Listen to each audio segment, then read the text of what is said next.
Hello, and welcome to Africa, this enormous and astonishing continent. South Africa, to be more precise, just a short drive outside Johannesburg. And I'm here to talk to a remarkable man, Credo Mutwa. When I first came to South Africa about 18 months ago, within 2 or 3 days, I was introduced to Credo Mutwa. I'd never heard of him at the time, but from the moment I met him, I didn't stop listening and he didn't stop talking for at least 5 hours. And within the first few minutes, I realized I wasn't just in the presence here of a man of great knowledge, and he's certainly that. I was in the presence of a genius, a unique human being. And Credo Mutwa is without doubt the most incredible man it has been my honor to meet. Credo is what some people around the world call a shaman, and some deeply, deeply ignorant people call a witch doctor. And to give him his official title, he's a Sanusi in the Zulu nation. Sanusi is the carrier, the keeper of the ancient knowledge of so much, including the ancient knowledge of history of Africa, where all this came from, where the people came from, what the truth of history is, instead of the largely nonsensical version of history that we get through the universities and the schools from very, very well-educated professors who know. There are only 2 Sanusis left in South Africa. Credo is one. And that's terrifying, because it means the true version of the history of this continent is dying. Being lost to this official nonsense that we're told is history, but is absolute garbage. History has been rewritten, and the people who can put that history together again are going out of this world as they age and are not replaced. So you're about to have, as I have, the enormous privilege of hearing this man talk and seeing his knowledge preserved for as long as the electronic medium exists. He is the official storyteller and keeper of the history, the knowledge of the Zulu people. But you know, knowledge is a very dangerous thing when you're trying to hold people down into a mind prison, you're trying to manipulate them, you're trying to control them. And so people like Credo Mutwa, who have the knowledge to rewrite history and therefore rewrite the present, they are very dangerous people to those that wish to control and suppress. This man has had endless threats to his life, endless attempts on his life, right up to the last few days. And he has upset the hierarchy of his own people as much as he's upset those others in other cultures and other races that wish also to suppress the truth for reasons of preserving their own religious domination or keeping people in ignorance. And so I've come here to talk to Credo at length about many things, and this is a series of unique videos with a unique man. And what we're going to start out with is to concentrate on a bizarre story, an off-the-wall story, you would think, but one which he is confirming at every turn from his own background, his own unique knowledge of this continent. Over the last few years, as I've been trying to uncover how the world's controlled by a few people, which it is, and who those people are, it has emerged from my research that, bizarre as it may seem, a reptilian race from another world, interbred with humanity in the far ancient world, creating hybrid crossbreed bloodlines. You see references to these in the Old Testament and into endless of the ancient texts. In the Old Testament, it talks about the sons of God, which in the original is sons of the gods, plural, interbreeding with the daughters of men to create the hybrid race, the Nephilim. These gods were the literal gods of the ancient people, and they used to sacrifice people literally to the gods.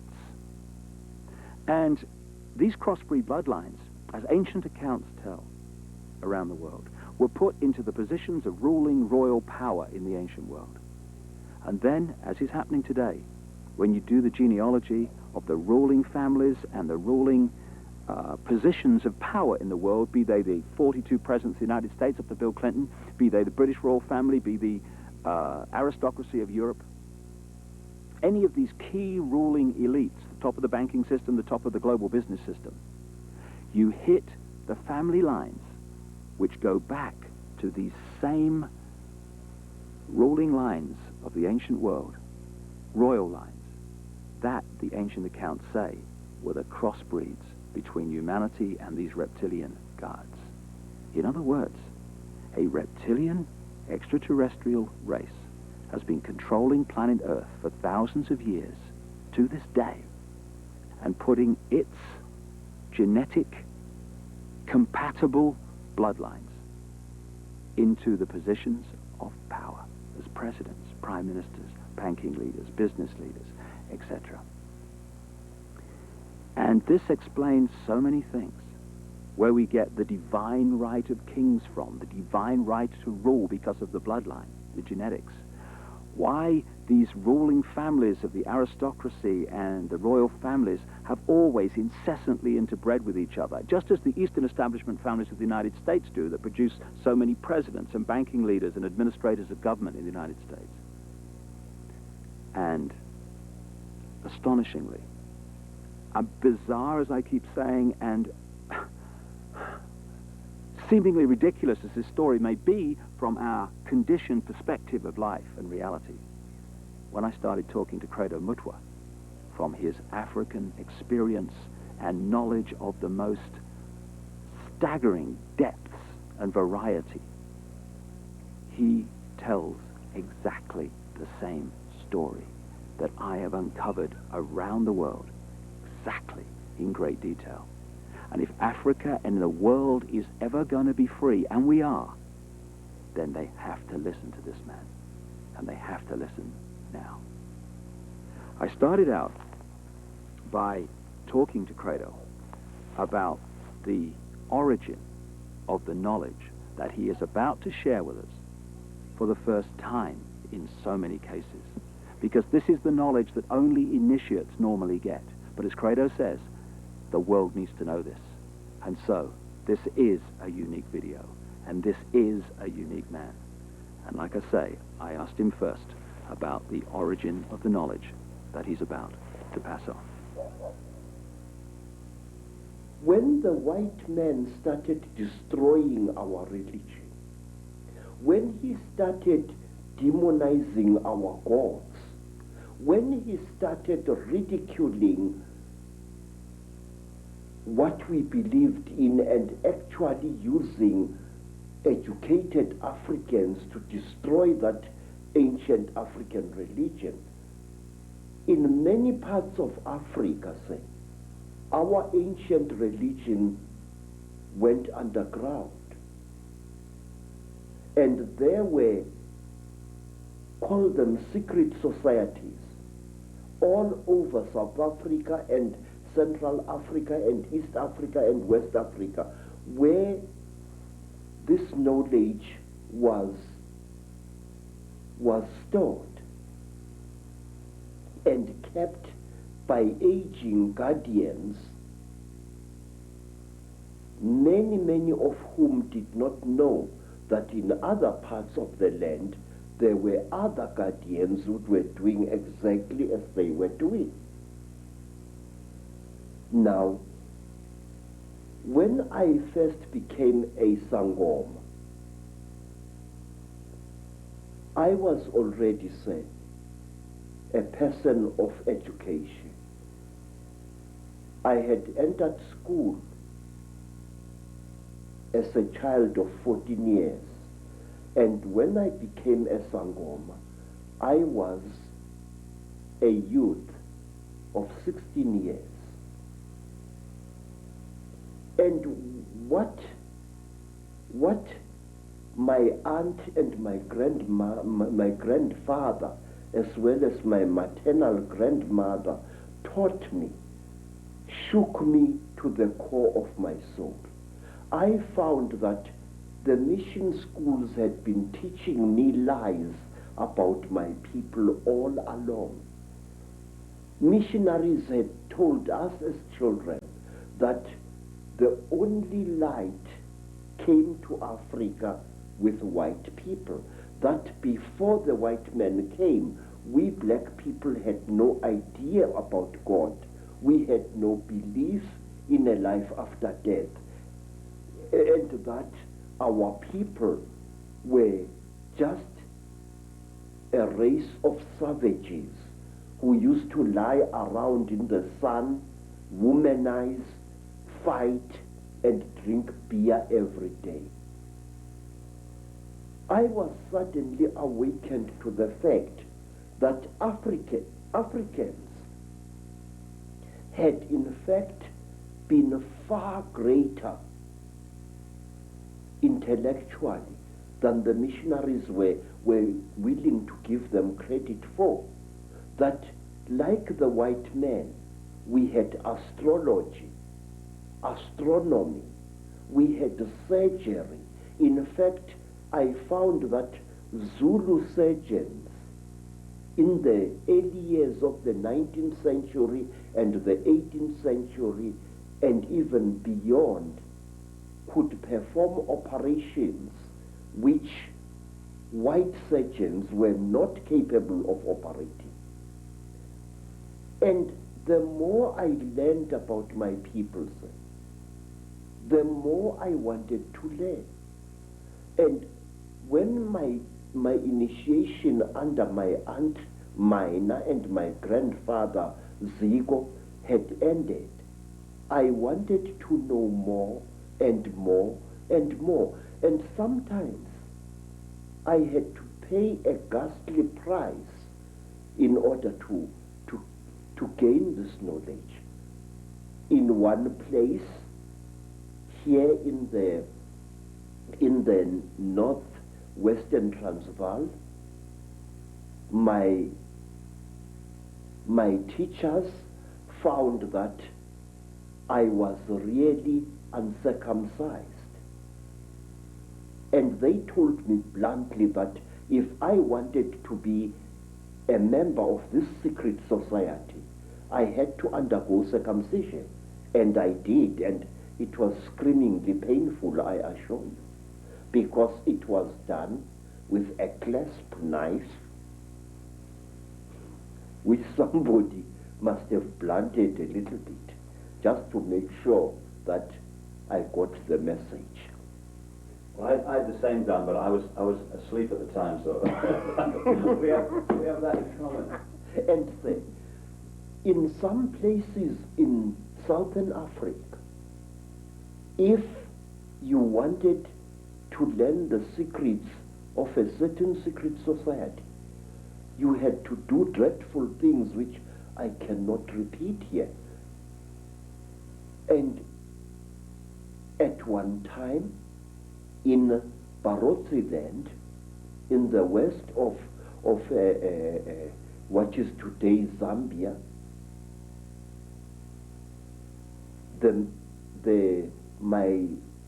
my teacher said, look, how far are you willing to go in order to become one of us? I said, I am willing to go anywhere. He looked at me and he said, listen, educated man, we are tired of people like you. White men come amongst us to milk our minds and then to kill us. We want to be sure that we can trust you. And wait, sir.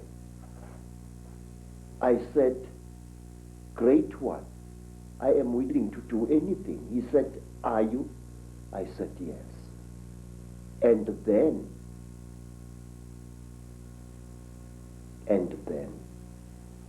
they went into a graveyard, and from there they removed the hand of a corpse, dead 2 days, and they brought it and they challenged me to cook it and eat it. I did so. And these were the peoples who first told me about a race of highly intelligent beings which they called the Chitauri, the talkers, a race of creatures which look like reptiles, who have ruled the world for hundreds, if not thousands of years.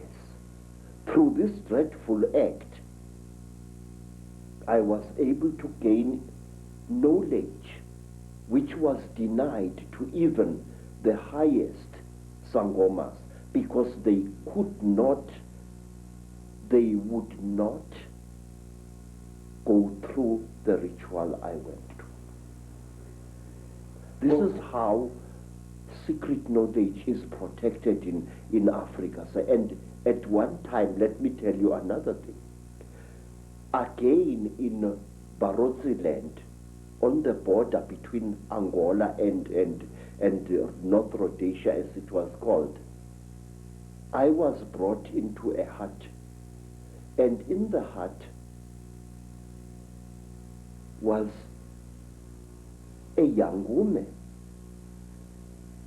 She was as black as ebony, and her hair was like a huge black cloud on her head. Her teeth had been sharpened in the Barotse fashion until they looked like those of a reptile. And Mutwa was very puzzled. What's this lady doing here? I'm supposed to spend several nights in this hut, so what is she? What is she doing here?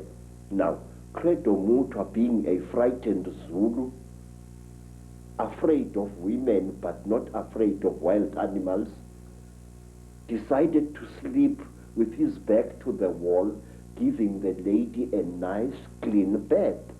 And on the following day, Credo Mutwa was fined 15 pounds by the local chief because I had refused a sacred gift. I had been supposed to do something very amazing to this lady to show that I was one of the people. Bad luck. Bad luck. But why, Credo, have you chosen to reveal this knowledge now to a much, much wider audience? Mr. David, please, Africa is dying. Africa, is being murdered. And we are sitting like bloody fools. And we don't realize what's being done to our people. Sir, I have proof that can stand in any true court of law that the disease called AIDS is a man-made disease. And this disease is going to kill 3/4 of South Africa's black people within the next 10 years. Sir, there are wars in Africa which make no sense to me as a black man. Please, when people fight a war, Mr. David, why do they fight? People fight in order to get rid of something that is giving them pain. Whether that something is a tribal chief or a corrupt modern government. They want to fight to remove this burden or to be destroyed by it. That is the idea behind a rebellion. But in Africa we find wars where a group of rebels challenges a government and tries to fight against it. And then these wars end in the total destruction of that particular country where neither the rebels nor the government wins anymore. And why? Because you find this force of rebels facing the government, and all of a sudden the rebel army splits into little factions which start fighting each other and not the real enemy. And soon it becomes a situation where everybody is fighting everybody else and the whole thing is getting nowhere. I say that these wars which are destroying Africa this way are orchestrated by forces from outside Africa. Our peoples need development. Our people need peace in Africa. We are basically a peaceful people. We are not warlike. Don't let historians tell you a lot of rubbish. Africa is not perceived by the people outside her as she really is. One, my people are Zulus, as a tribe famous for warrior exploits for many, many years now. But wait, do you know, sir, that Zulu people actually hated war and didn't love it as historians would have you believe? We Zulu people call war impi, I-M-P-I, and we call evil imbi or ububi. Now the word imbi and the word imbi come from exactly the same root, which means that which is evil. We call copper itusi, which means the helper, the frightener away of evil spirits. But we call iron insimbi, which means the evil metal, the metal of war. Now, when a Zulu went to battle, he spiritually prepared himself for fighting. But when he came back from battle, a Zulu would undergo a ceremony of purification, a very, very painful ritual, which lasted for some 7 days before he was even allowed to touch his wife. But wait for this. In England, we have got the lady Sarah Churchill, Duchess of Marlborough, writing in her diary that her husband, Sir John Churchill, the Duke of Marlborough, after the terrible Battle of Blenheim, had made love to her 3 times while still wearing his top boots. Wait, sir. Listen to that. Here is a man coming into his tent or whatever it was, with his boots still stinking with the blood of horses and the blood of men, and probably with human flesh still attached to the soles of those boots. Here is this man making love to his wife. What kind of attitude is that? That a man would come smelling of death and destruction to desecrate his wife in 3 torrid sessions? We never did that in Africa.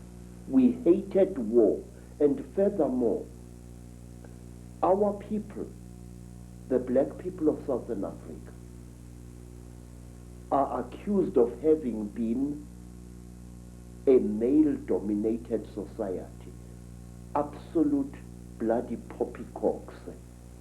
Zulus were a female-dominated society. And if you want proof of that, ask yourself, who killed King Shaka? who planned Shaka's murder, two women, twins, Mama and Mkabai, Shaka's aunts, who was the greatest advisor of King Shaka. His mother, Nandi, she used to plan every one of Shaka's military campaigns right down to the last detail.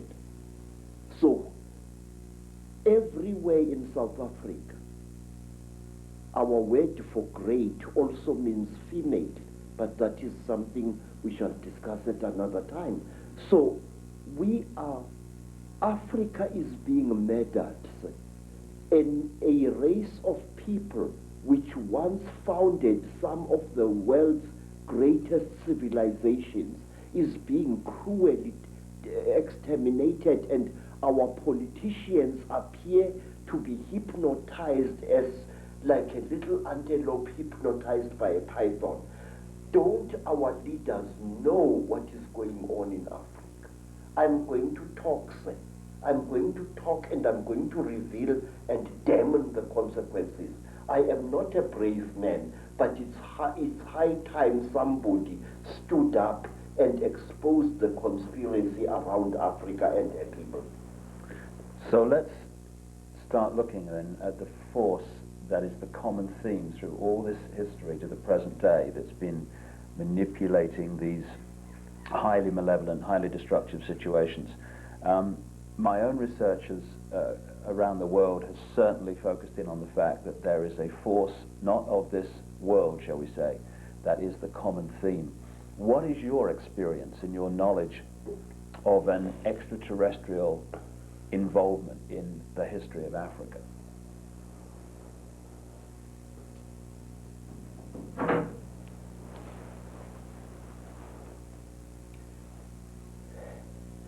One of the most secret stories that was revealed to me, sir, is about these beings.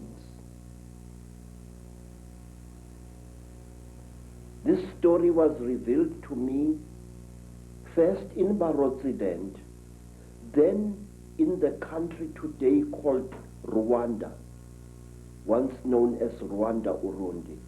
Then I learned about this story at that time on the foothills of Mount Kilimanjaro. This is the story, a story you find throughout Africa. There was once a time when the blue sky was invisible, when the whole world was covered with mist, when you could not see the sun as it is now, you only saw it as a splash of white light moving slowly across the sky.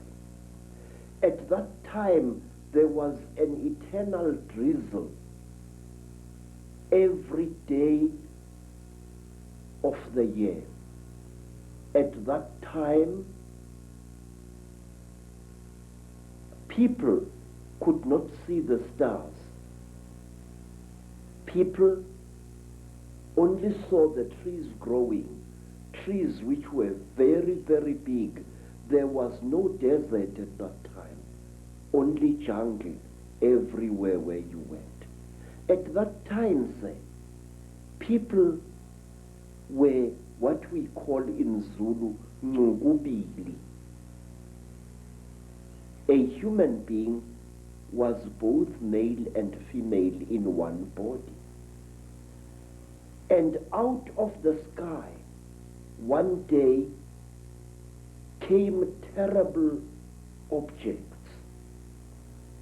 They were like gigantic bows made of huge gleaming gold. They were shaped like bows without strings, and they were bigger than the biggest mountains. They came out of the sky bringing great noise, black smoke, and fire with them.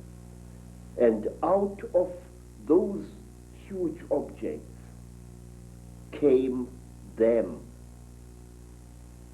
At that time, sir, human beings could not speak. We had no gift of language at that time. And people had, however, great mental power. A man would go into the bush and, using the power of his mind, actually call out an animal which he wanted to hunt and kill for his children. And the animal would appear and kneel down before the man, and the man would kill the animal and take it home. But when the Chitauri arrived in Africa, they told our people that they were gods and that they were going to give us human beings great gifts on one condition: we had to worship them and accept them as our creators.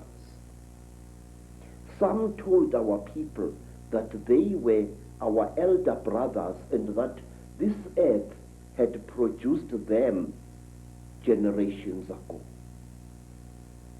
And they said they had come back to the green womb of their mother and that they were going to make us into gods. What they did, they created a very strange pair of caves in the land. They dug 2 caves.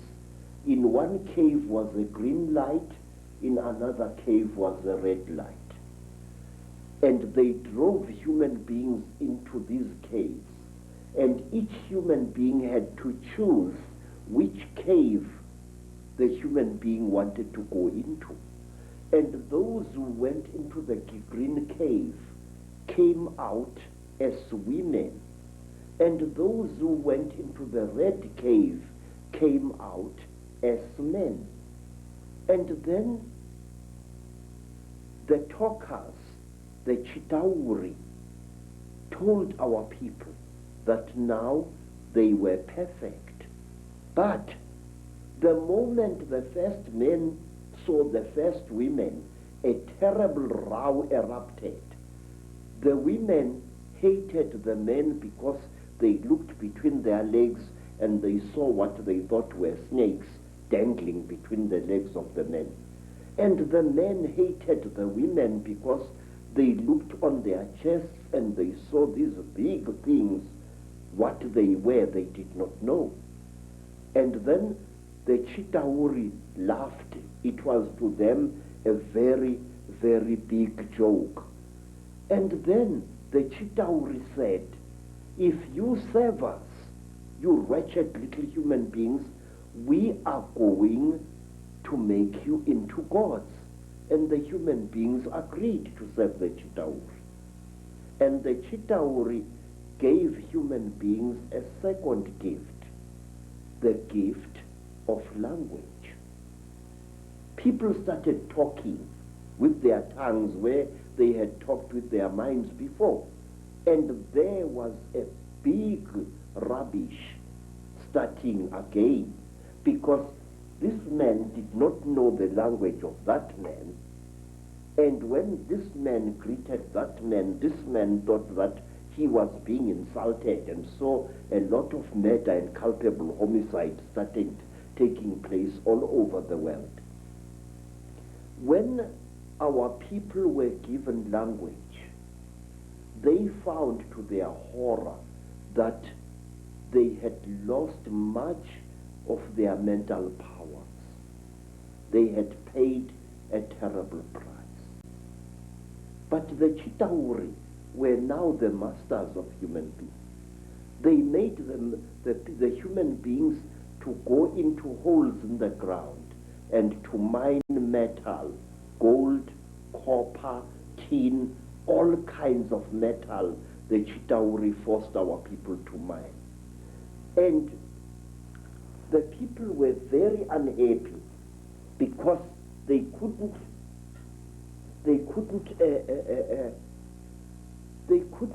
cope with the new sexual differences which were there now between men and women.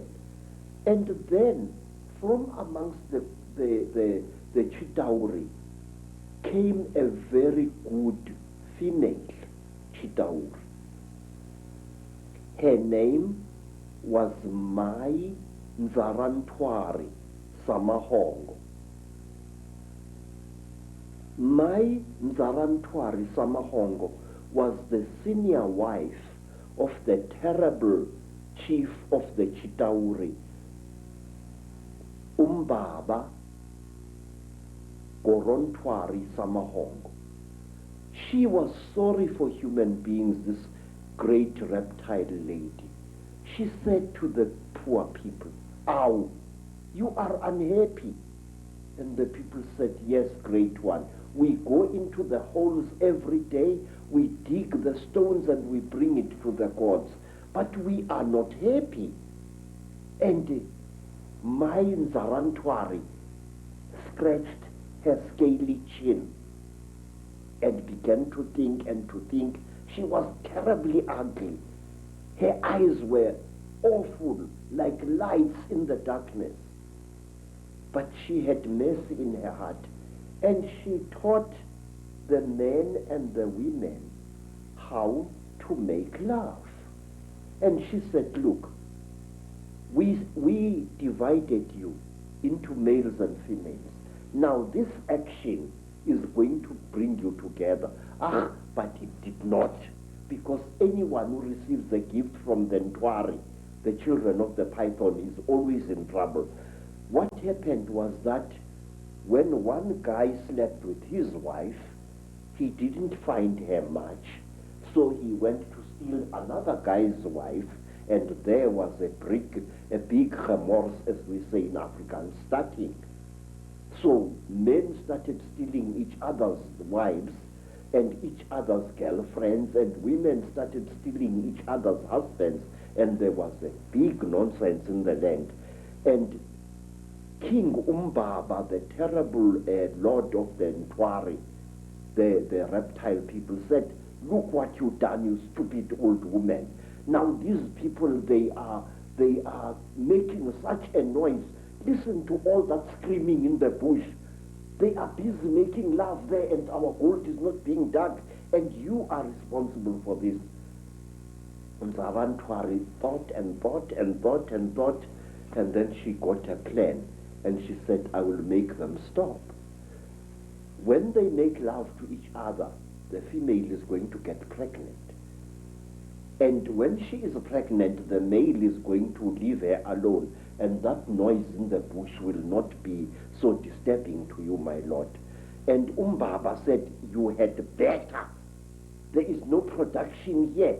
And so all the women in the world was pregnant, and Umbaba was furious with his wife. And so it went on and on, until one day Nzarantwari activated a black hero called Mweru. And Mweru challenged the great chief of the serpent people to a fight, and he cut off the royal penis of the king of the snake people, and that caused a big war. Mweru ran away, but Umbaba, the terrible chief of the people, caught him and arrested him and brought him to his village. And there,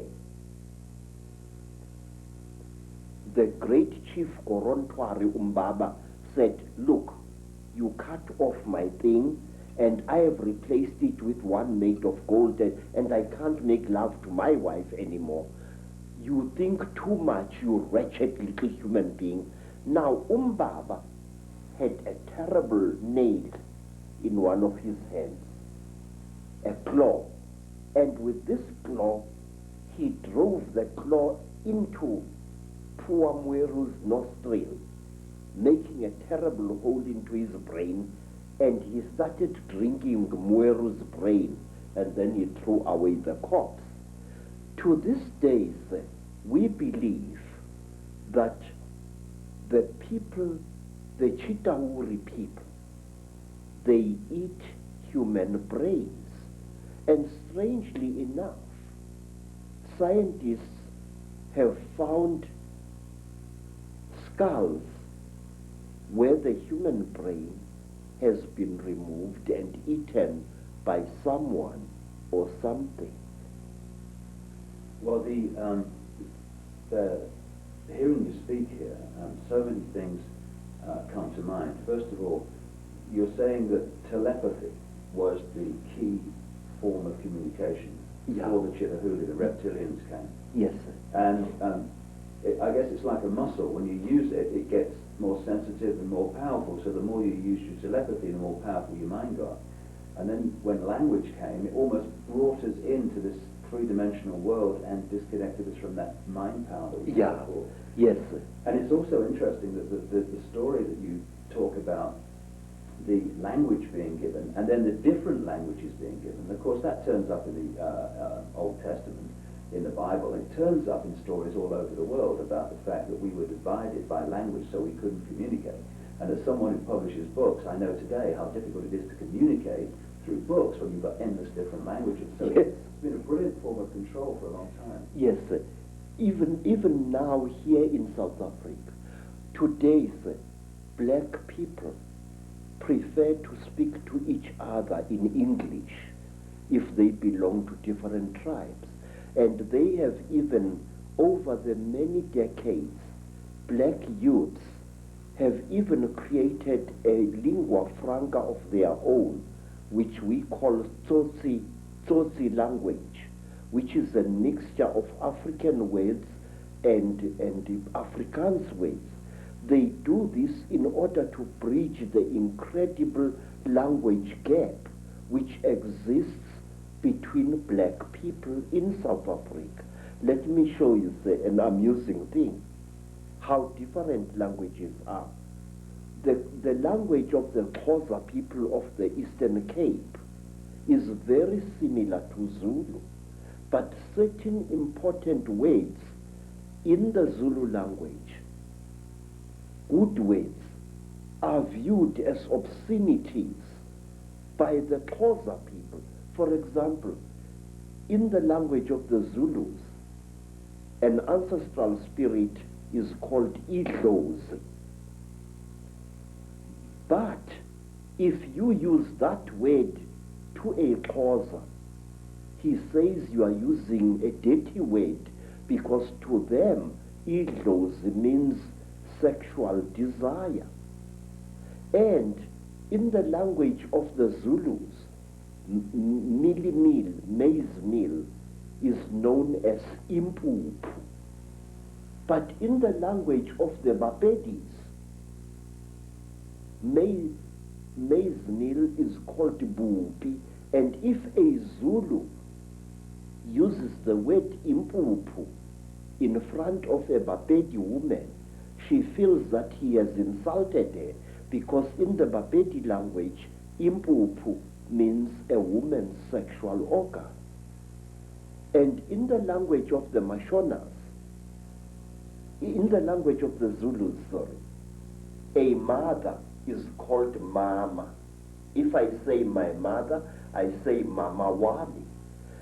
But in the language of the Mashonas, the people of Eastern Zimbabwe, the word mama means to sit down and have a crack. So one day when I said to my Mashona hosts, ngikhumbule umama, which in Zulu is, I remember my mother, I'm missing my mother, the Mashona gentleman immediately took me and directed me to his pit latrine at the back of his house. Because in the Mashona way, mother is my, not mom. So you see this terrible difficulty, this subtle problem of language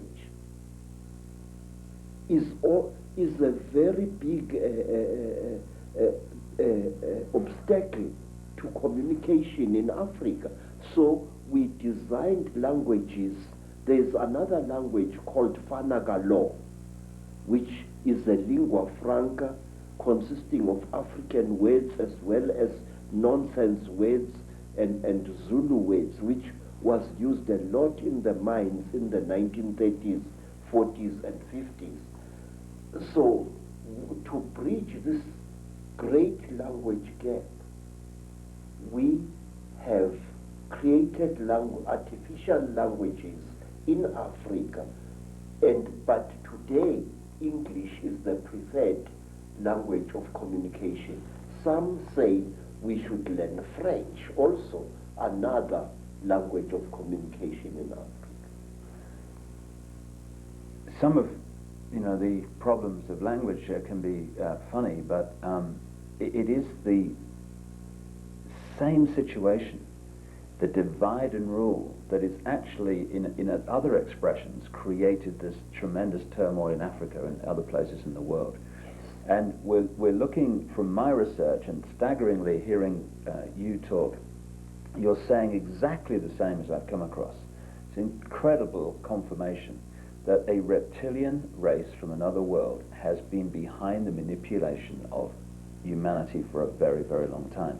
Now, what do these Chitahuli actually look like, the reptiles?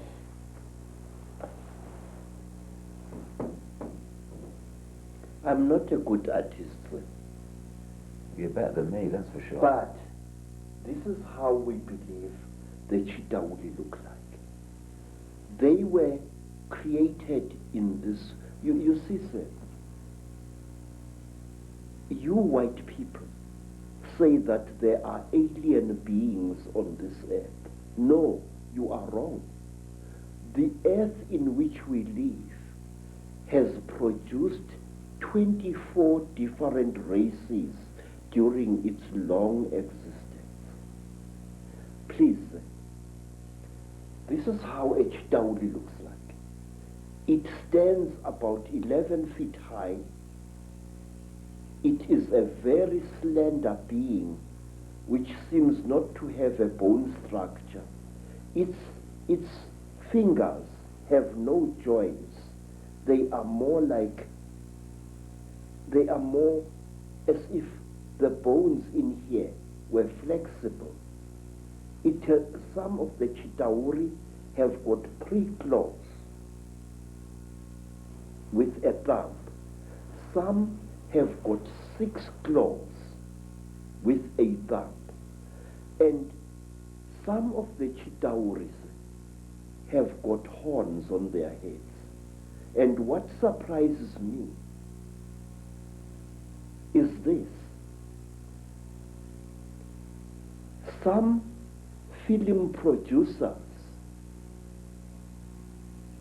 like the producers who make the film Star Wars, often show creatures in their films which actually exist, which even the most uneducated of Africans who knows this Chitahuli can identify. For example, in the new Star Wars film, what is it called? Star Wars or something like that. There is a creature who amazes me called Darth Maul. Darth Maul is a red and black being with a ring of small horns right round his head. That is exactly what the Chitahuli look like. Some have got ordinary heads without any horns on their heads. These are the lesser Chitahuli. But the royal Chitahuli have got a ring of sharp horns all around their heads. And the very high Chitahuli, like their king, Mubaba Samahongo, they have got very long horns which grow this way. Not that way like a bull, but this way like certain antelopes. Now, I just wonder, where these film producers get their information from. And in one strange film, which my student called me to come and watch, was the thing called Stargate 2. Mm-hmm. And in that film, there was a creature, a very slimy, cream-colored creature with heavy wrinkles on its face. It was a spitting likeness of Mubaba Samahongo, the terrible emperor of the Chitauri. Well, clearly there's a tremendous amount of knowledge of what's been going on and what is going on, which comes out symbolically through films and areas of communication like Hollywood. But the thing that I'm totally stunned the more I talk to you about this is because I've been all over the world having people give me descriptions of seeing reptilian type figures, particularly people in positions of power in the world, changing into a reptilian figure and coming back again. And what they describe seeing is exactly what the knowledge of ancient Africa talks about seeing. We're talking about the same people there, which is an astonishing confirmation. And the eyes is something that keeps coming up being described. Yes. Tell me about the eyes of the Chitauri. Say, a warrior Chitauri has got eyes like a snake. These eyes are yellowish with split pupils, and they glow in darkness.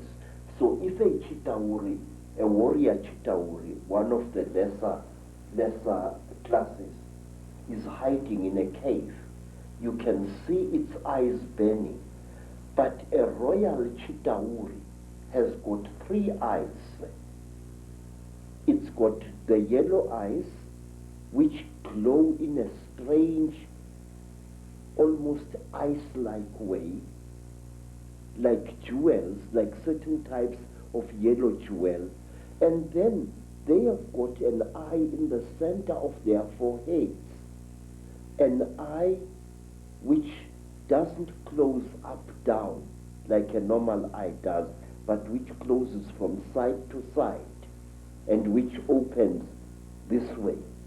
Now this eye of the Chitauri is the eye that kills, because it can knock a man down just by the fire, the glare that comes out of it. Is this where the a constant recurring theme of the evil eye comes from? Yes, sir. Yes, sir. In fact, Mubaba, the emperor of the Chitauri, who is said to be still alive today, Mubaba has got a central eye. His other 2 eyes were stitched shut by a jealous wife. But his killing eye, the Samahongo, the terrible red eye, opens. He can even open it like this. Mr. David, I would like to share a little thing with you. It is this: the best way to protect an evil thing is to deny its existence. And if you talk about things such as the Chitauri, if you talk about things such as the Mandinda, there are many people who say to you, rubbish, this thing does not exist. Now, in this way, this great evil is protected by being denied. One day in my long travels through the world, I was in New York, in that place called Harlem, and I saw a graffiti on a wall along a passage, and the graffiti was, there is no such a thing as the mafia, and we will kill any asshole who says that there is. In this, again and again, in America, people deny the existence of the mafia, and by denying it, actually protect it wittingly or unwittingly. There are those who deny that a national and international conspiracy exists.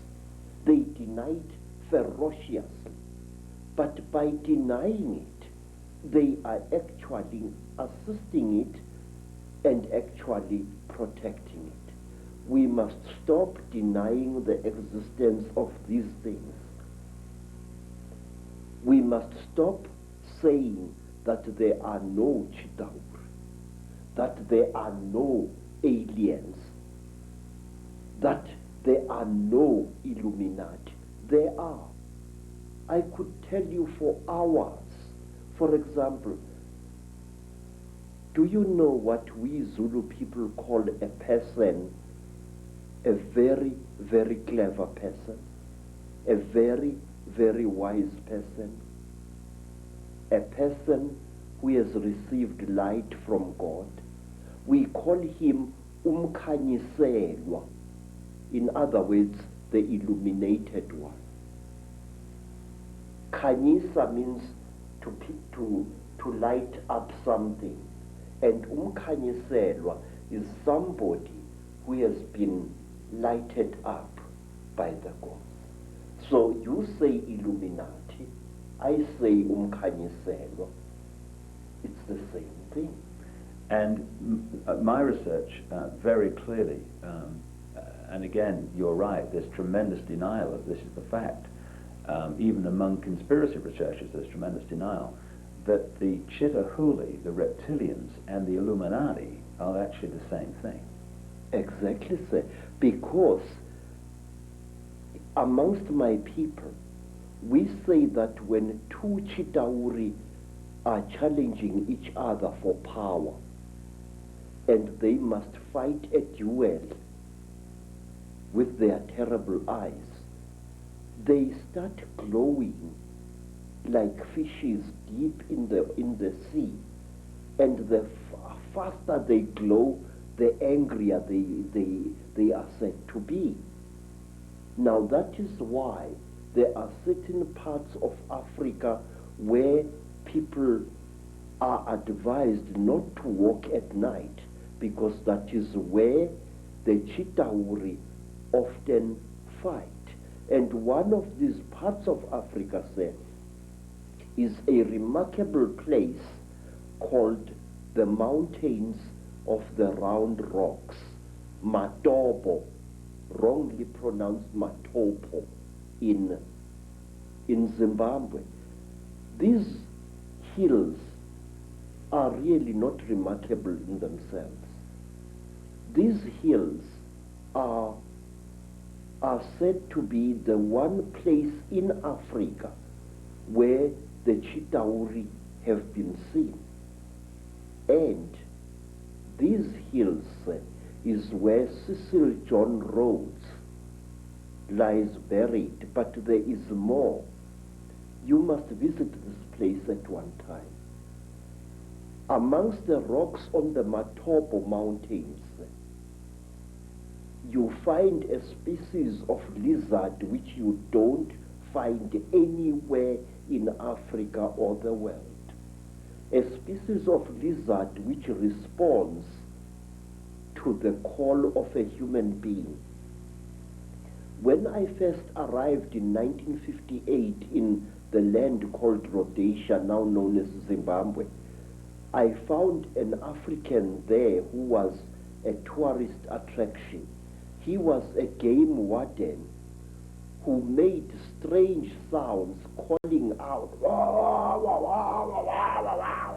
and as he called out, these strange lizards, the only type of lizard anywhere on earth which responds to the human voice, used to come out of cracks and out of holes in the ground and to gather around this African. And it was this African game warden who told me that the sounds he is making are not just noise, they are the speech of the Chitauri star gods. Isn't it a staggering coincidence that Cecil Rhodes, one of the greatest Illuminati frontmen, perhaps certainly of modern times, who did so much to imprison Africa, should choose to be buried at the point where this is all going on? You see, sir, Cecil John Rhodes wormed his way into the hearts of Africans, and in their despair, wise men of the Mashona people, wise men of Matebele people, tried to make Cecil John Rhodes one of them. They told him about the secrets of the Matopo Mountains, that under the Matopo Mountains lies a city of great wisdom, which is the home of the last survivors of the Chitauri god beings in that part of Africa.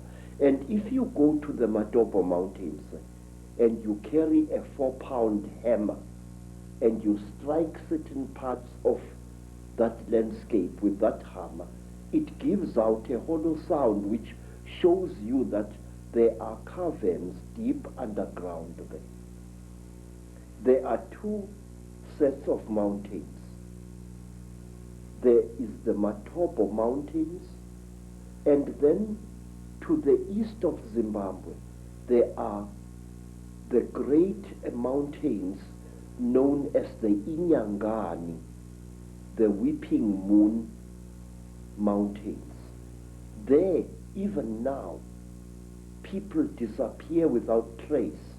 Sometimes a person would disappear for several days and reappear a few days later, not knowing where he had been or where she had been.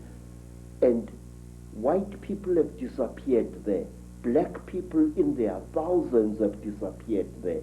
It was there that I also went missing for 4 days in 1959 in one of the most traumatic experiences of my life. What happened? Well, it's a long story, sir. My teacher, Elizabeth Moyo, had sent me to get a special herb which grows only on the foothills of those mountains.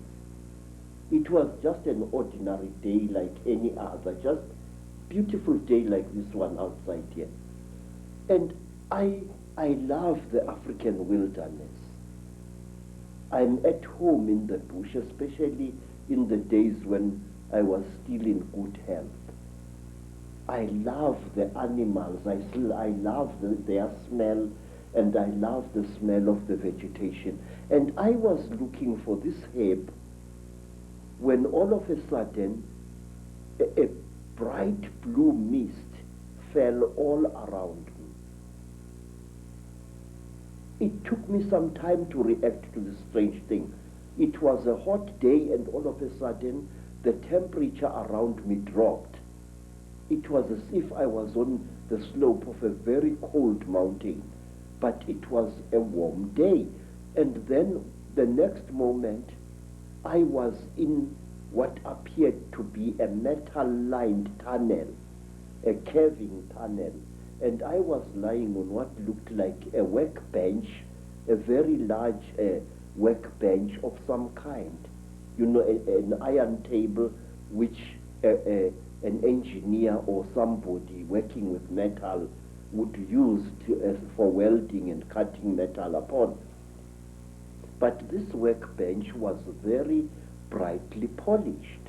And there I was lying there with my trousers missing and only my khaki shirt, when I saw again through what appeared to be like blue mist a number of moving objects, which at first I thought were dolls.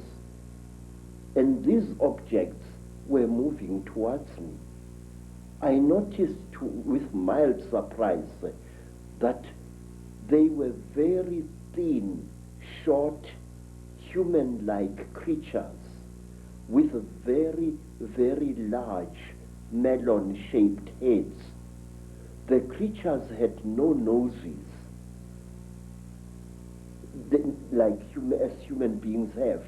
They had only small little holes on either side of where the nose would be, and their mouths were like knife cuts at the bottom of their faces. And these creatures were coming towards me. In color, they were gray like certain types of fish, and they wore silvery gray garments which reached up to their necks and up to their wrists.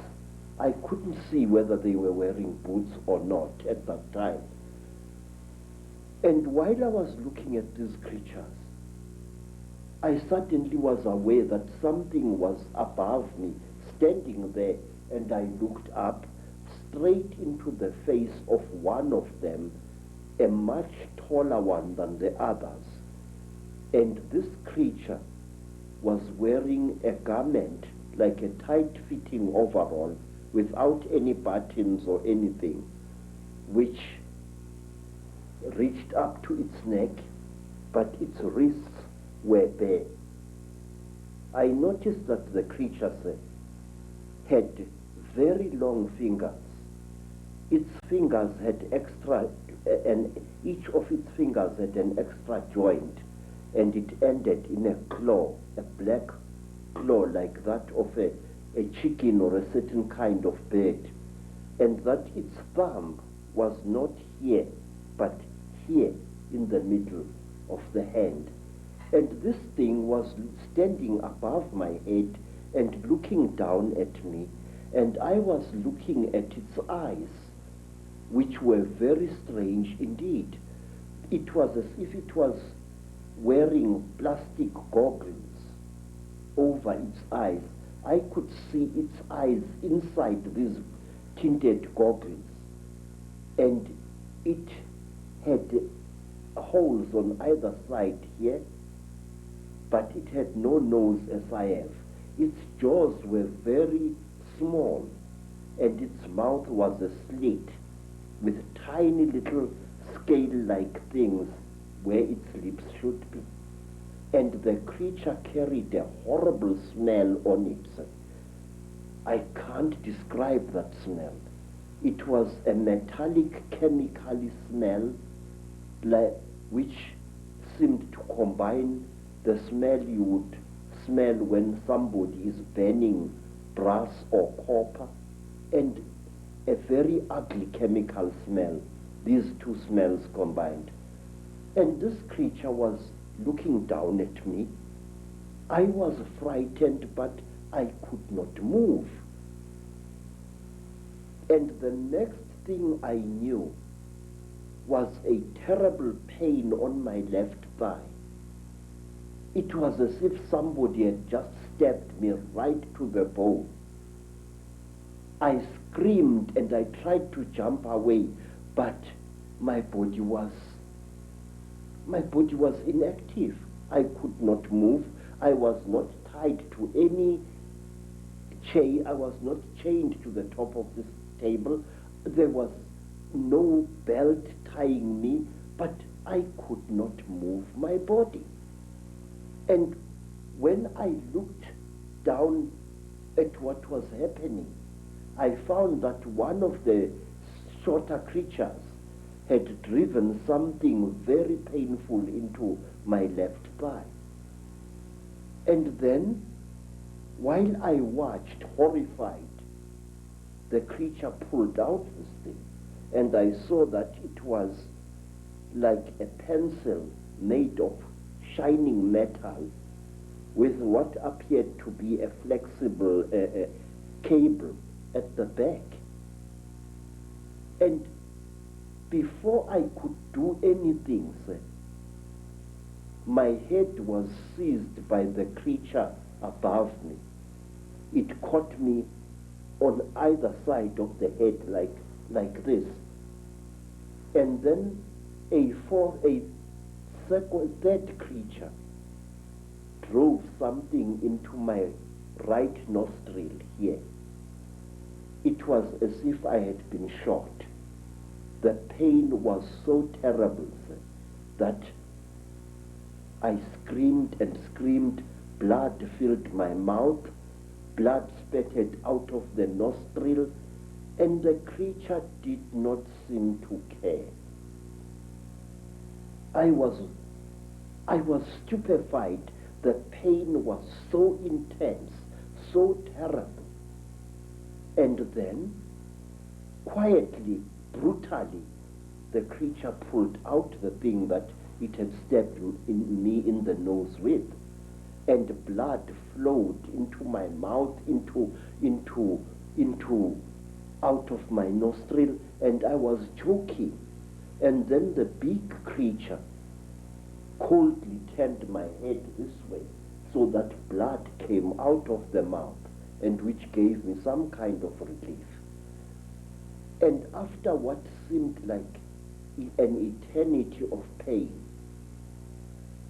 the creature brought something out of somewhere, which looked like an old-fashioned tea strainer in appearance, and it put this thing close to my nose.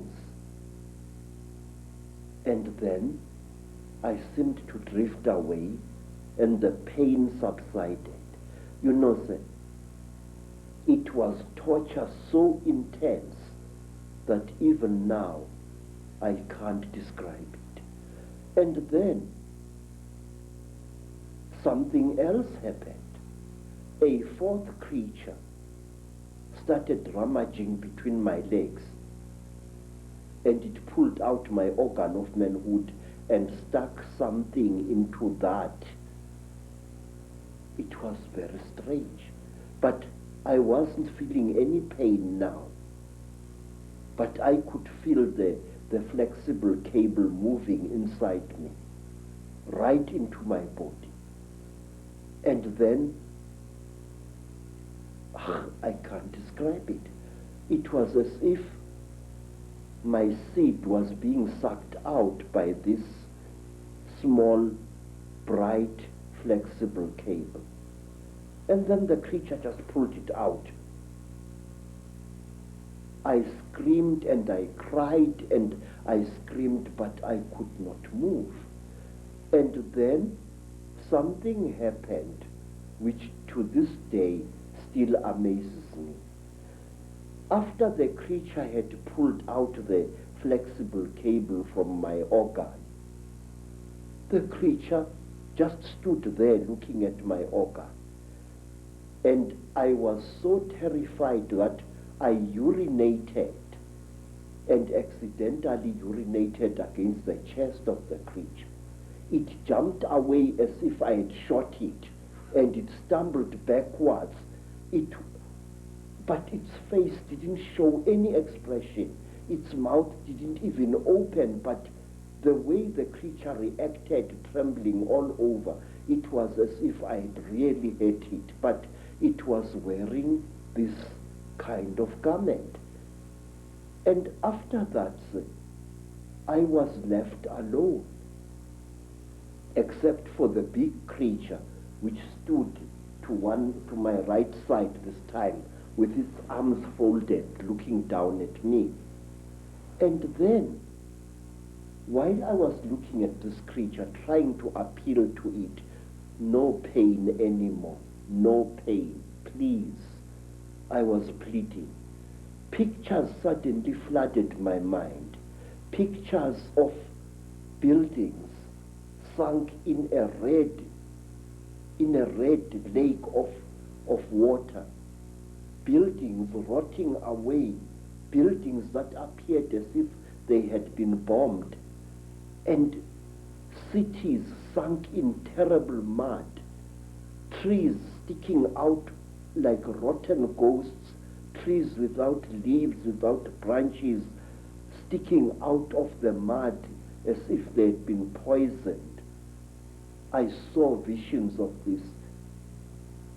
And then, through an entrance which I had not seen before, came a strange and terrible beings.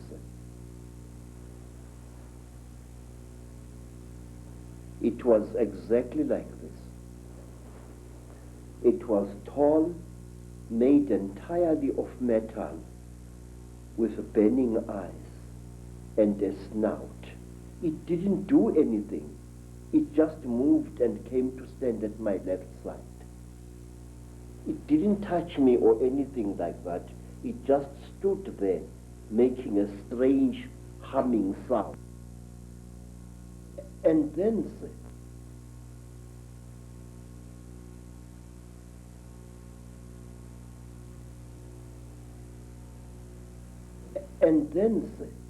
from behind this metal creature, there appeared another creature. It was so radically different from the gray creatures in that it looked exactly like an earthly human being. It had a pink skin like that of a white woman. It had golden hair, and its ears were definitely pointed like those of an animal. Its eyes were slightly slanting. They were pale, pale blue, and never once did they blink. It was like this, nude, and there was a tail-like appendage at its back, which was very visible as it walked away after it had done to me what it did. What this thing did, it climbed over me and made love to me. And I noticed that unlike normal women, its breasts were set too high in its chest, and they were very, very hard in appearance. And that here, the pubic hair as well as the hair in the armpits was a fiery red, as if it had been dyed. And this thing didn't even blink. Its eyes were just like this, looking at you as if there was no liquid in the eyes. Just an unblinking, terrible stare. And it was a small creature, about the size of a 16-year-old girl. But it was very, very heavy as it sat on top of me. And there was no emotion in that whole nonsense. There was no, I just... And then the creatures took me out of that room after the metal creature and this pink creature had gone. This creature took me out of that room, assisted by another one. And they pushed me along a corridor which curved slowly in that direction, towards my right. And there I was shown many things which even today I don't understand. I was shown little versions of this creature swimming in huge cylinders made out of what looked like glass, in a pinkish liquid, like ugly little frogs inside the liquid. They looked like aborted human fetuses. They were very, very terrible and disgusting. And then we came to another room, and there I saw a number of people undergoing the same torture that I had undergone. One particular person whom I passed very close to was a white man definitely a European, with a yellowish beard and moustache and long, straggly blood-crusted hair. This man looked into my eyes and I looked into his eyes, and we were so close we were as I went past him. Then, to cut a long story short, I found myself in the bush again. But I was wearing only my shirt. My boots were gone, and so was my trousers. So I took off my shirt and wore it around my waist as a loincloth. And I started traveling, not knowing really in which direction I was going. Then I came to a track, and I walked along that, and some time later I saw people coming towards me. It was a group of young men and young women, Mashona people, and they were going to a trading store, I later learned. I asked them where Elizabeth Moyo's homestead was, and they directed me to it, but they kept a safe distance away from me. And later I learned why. I was carrying a horrible, non-human smell upon me. When at long last I came to Mrs. Moyo's village, all the dogs in that place went hysterical.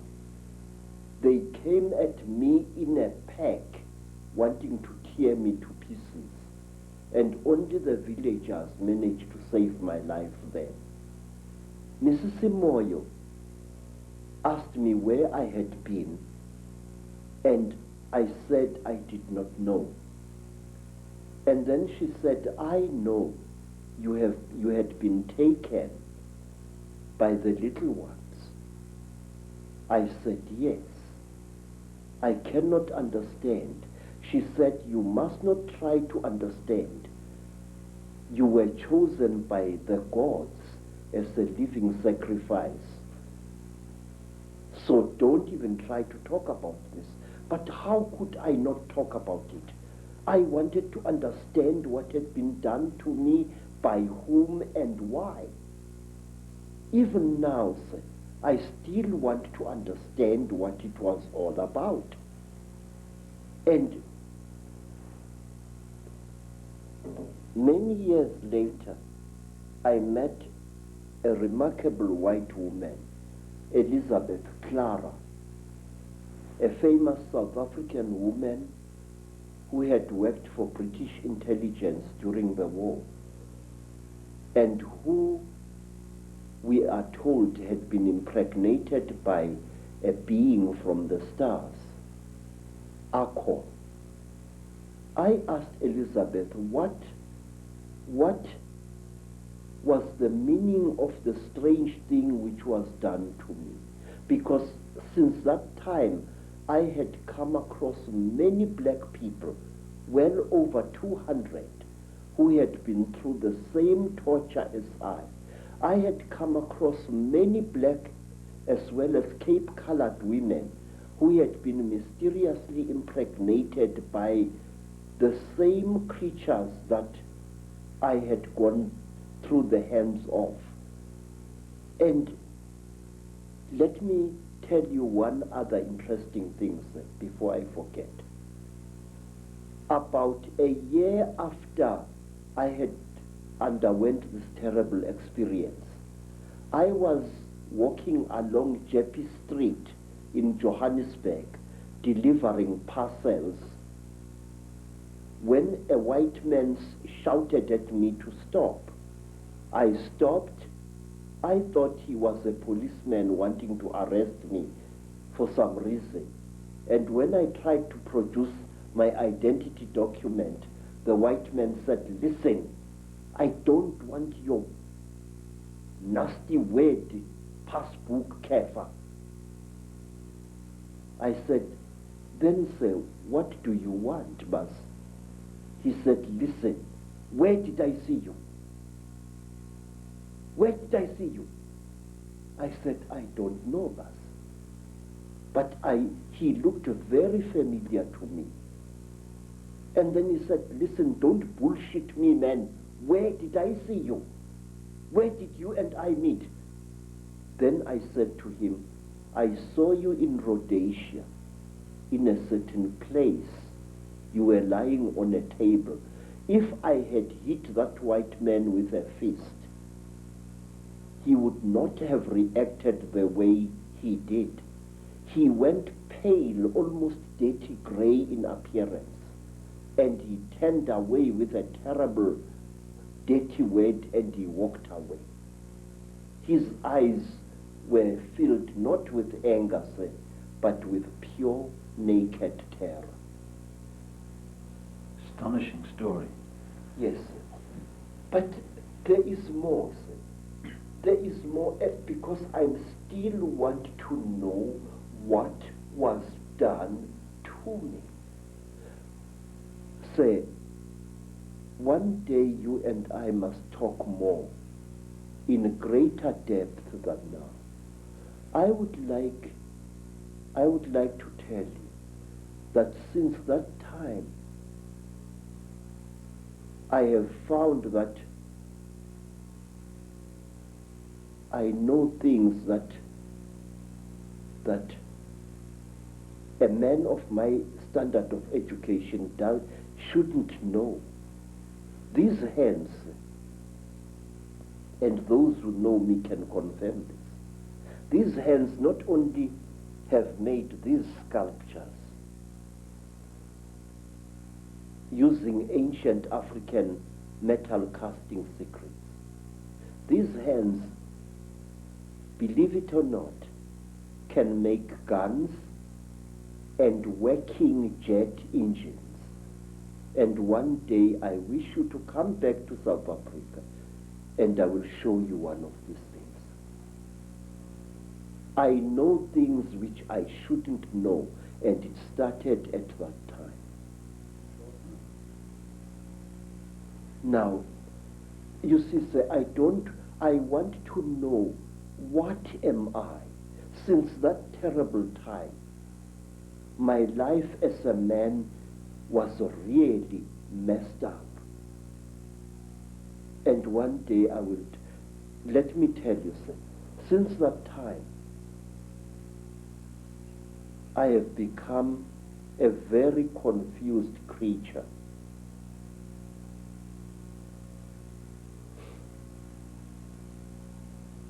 It's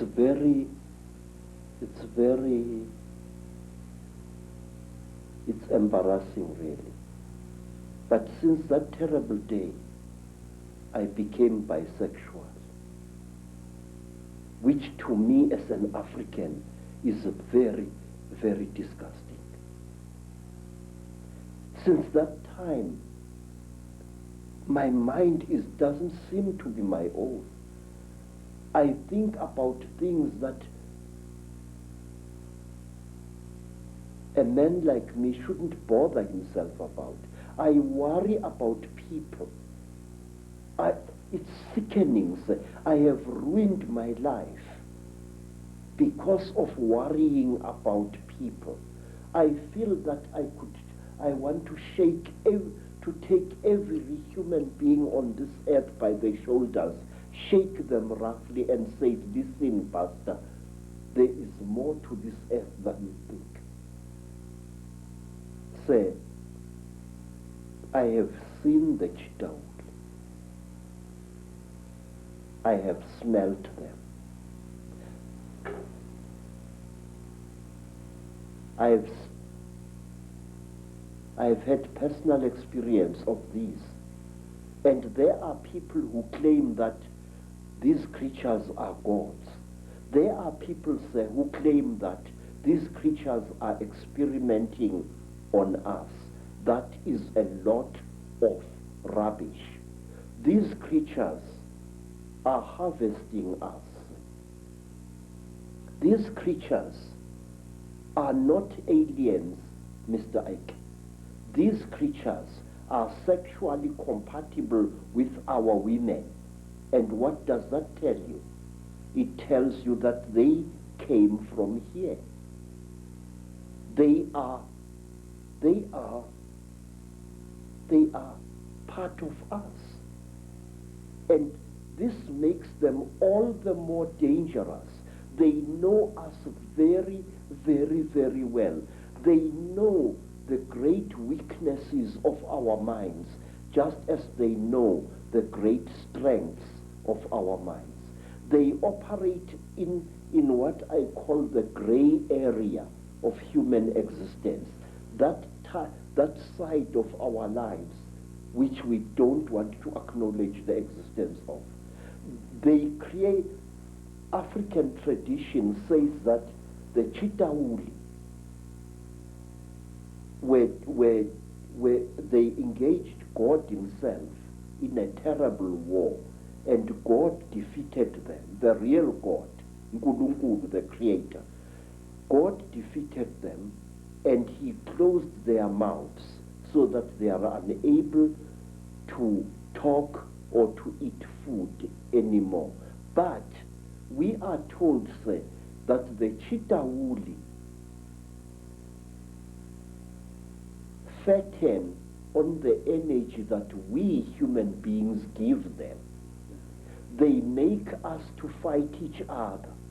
And when the whole land is drowning in death and fear and terror, when hundreds and hundreds of people are angry and afraid, the Chitauri get fat because they eat that what we call the dark power, which is brought about when human beings destroy the planet on which they live. They feed off human emotion. Yes, sir. Very, very intense human emotion. We are told, for example, that if you see a Chitauri walking through the bush or just standing there and looking at you, and you are accompanied by your wife or your girlfriend, you must immediately make love to that girlfriend and release as much emotion as possible, and the Chitauri will be pleased and will walk away from you and not harm you. And another thing, sir, we are told that the Chitauri eat energy which is generated when hundreds of human minds or one human mind starts thinking at certain levels. We are told that the Chitauri want us to think at certain levels. Certain wavelengths. Yes, sir. And they reward us with long life. May I ask you, sir, have you ever thought as a thinking person, why is it that in the great universities of this world you find professors who think at certain levels and who live unnaturally long lives? Albert Einstein, Raymond Dart, Robert Broom, all these professors live a long, long time. And my Aunt Mina, the last Sanusi in South Africa other than myself, is as active as a young girl, and yet she's close to her 99th year of life. My stepmother, Rose, she has lost nearly all her children, and she is still alive. Extreme longevity is the reward with which the Chitauri reward you if you think at certain wavelengths. The description of your abduction clearly is describing what has become known as the Greys, what I think is also known by some as the ant people, the grey figures with the big black eyes. How do you think they connect in with the openly reptilian? And do you think that the black covers of the eyes are covering some kind of reptilian truth? Say, the so-called grey aliens are actually the lackeys and the servants of the Chitaur. If you see a Chitaur and you see this, there is very little racial difference. In fact, I will even go so far as to say this, that these creatures are actually the offspring of the Chitaur. The way they gather substances from human beings and from animals, the way they are the forerunners of the Chitauri in any place. And if you are very close to one of these creatures and you look into its goggle-like eyes, you will see round eyes, Mr. Ike, beyond this black goggle-like stuff. And these eyes are the real creature's eyes. Now let me tell you, there is in Lesotho a very strange mountain, a mountain called Leribe, Leribe. On this mountain, very amazing things happen after every 10-year or 20-year period. Now, not so long ago, an African farmer found an object near that mountain, an object which had crashed. And he was driving his tractor and he saw this strange object lying in the ground with tiny little bolts of lightning racing all around its edge. And the African walked up to the object, and when he wanted to touch it, a strange power struck him and sent him sprawling on his back to the ground. The African got onto his tractor and got out of there. What the African had seen had been a crashed UFO, a flying saucer. He described it very amazingly. And he said that after a few days, there appeared what he said was a huge removal van, very big, accompanied by soldiers wearing black uniforms, goggles and berets. And these soldiers lifted the object into the van, and the van drove away.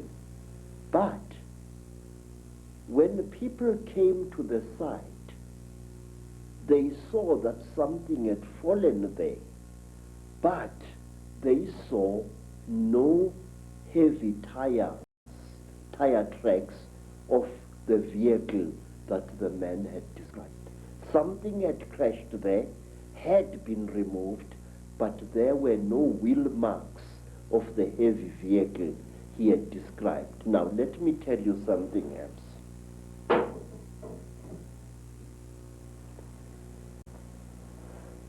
It was in 1958. In fact, I think that the incident I'm going to describe to you, sir, is somehow connected to what happened to me in 1959. I'm sure of it. A friend of mine in Lesotho called me. He said that he had something very important, and that we had to share this. He said, please, I must come to Lesotho. I must come. And I went there. And then I found that he had dug a hole at the back of his hut. And he asked me that he and I and his second wife should go into this hole on the night to come, and there to share something very, very holy. Well, we went down the hole.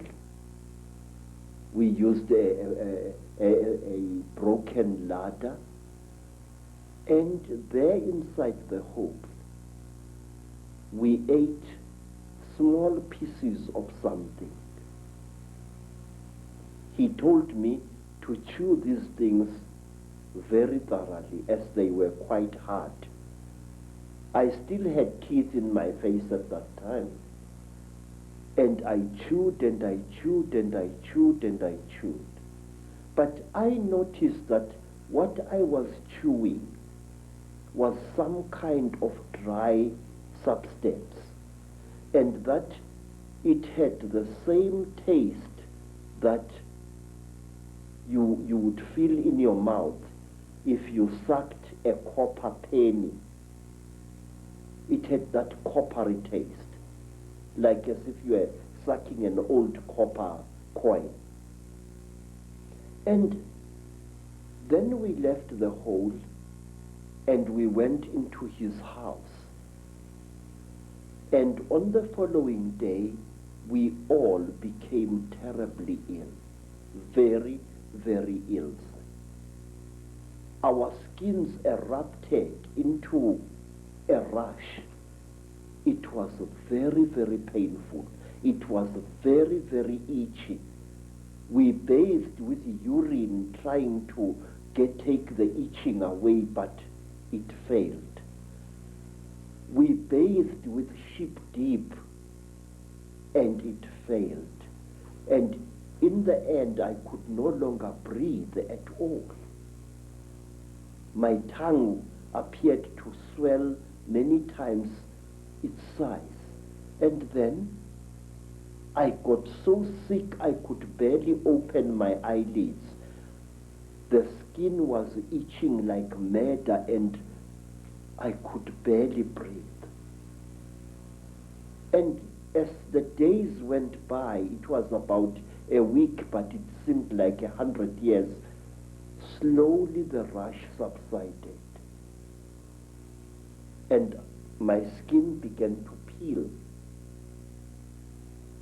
as did my friend's skin and the skin of his wife. We were very, very, very sick.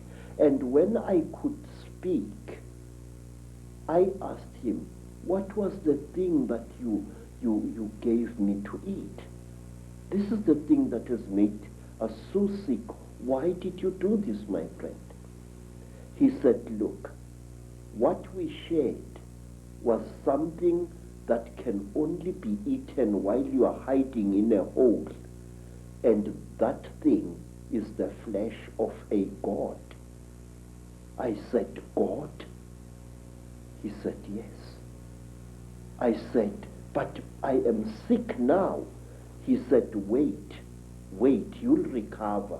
You either die within 2 days or you recover. Now we are going to recover because we are still alive after 2 days. Mr. Ek, I can't describe to you what happened next. I wish you to imagine, sir, you are sick, weak, and feverish. Suddenly, you get stuck, staring, raving, laughing mad. We started laughing. It was utterly incredible. What had made us to What had caused the laughter we did not know, but we laughed for hours, all three of us. And then, when our jaws couldn't laugh anymore, a new thing happened. My friend's eldest daughter gave us all water.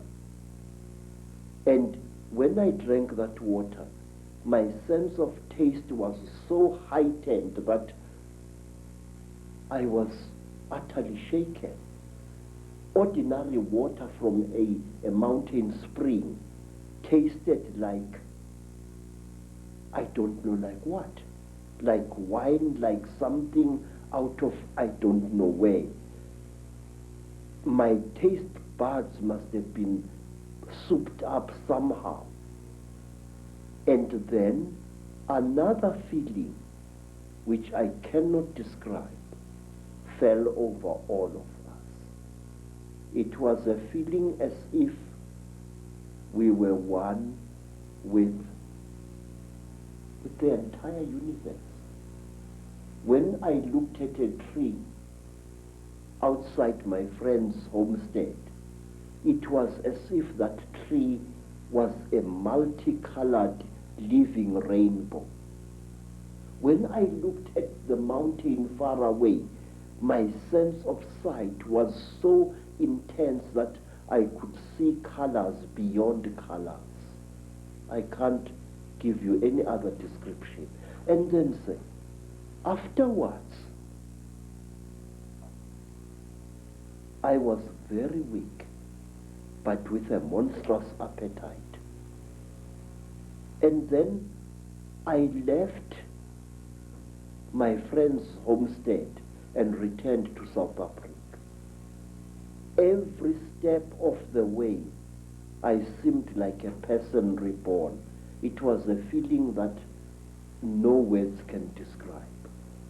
And when I asked my friend by letter afterwards, what was this God flesh?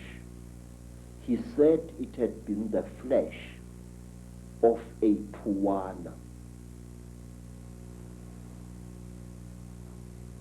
What we call the grave. Yes, sir. People who say that these things don't exist had better think again. They are tangible,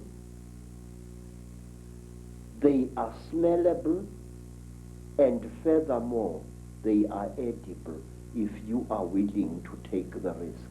In Africa, we have an ancient custom whose existence many people deny today, that anything that claims to be a god should be eaten. There are places in Africa even now where if you are a spiritual person and you are sick, well, let me tell you what happened to me in the country today called Zaire. I got sick, sir.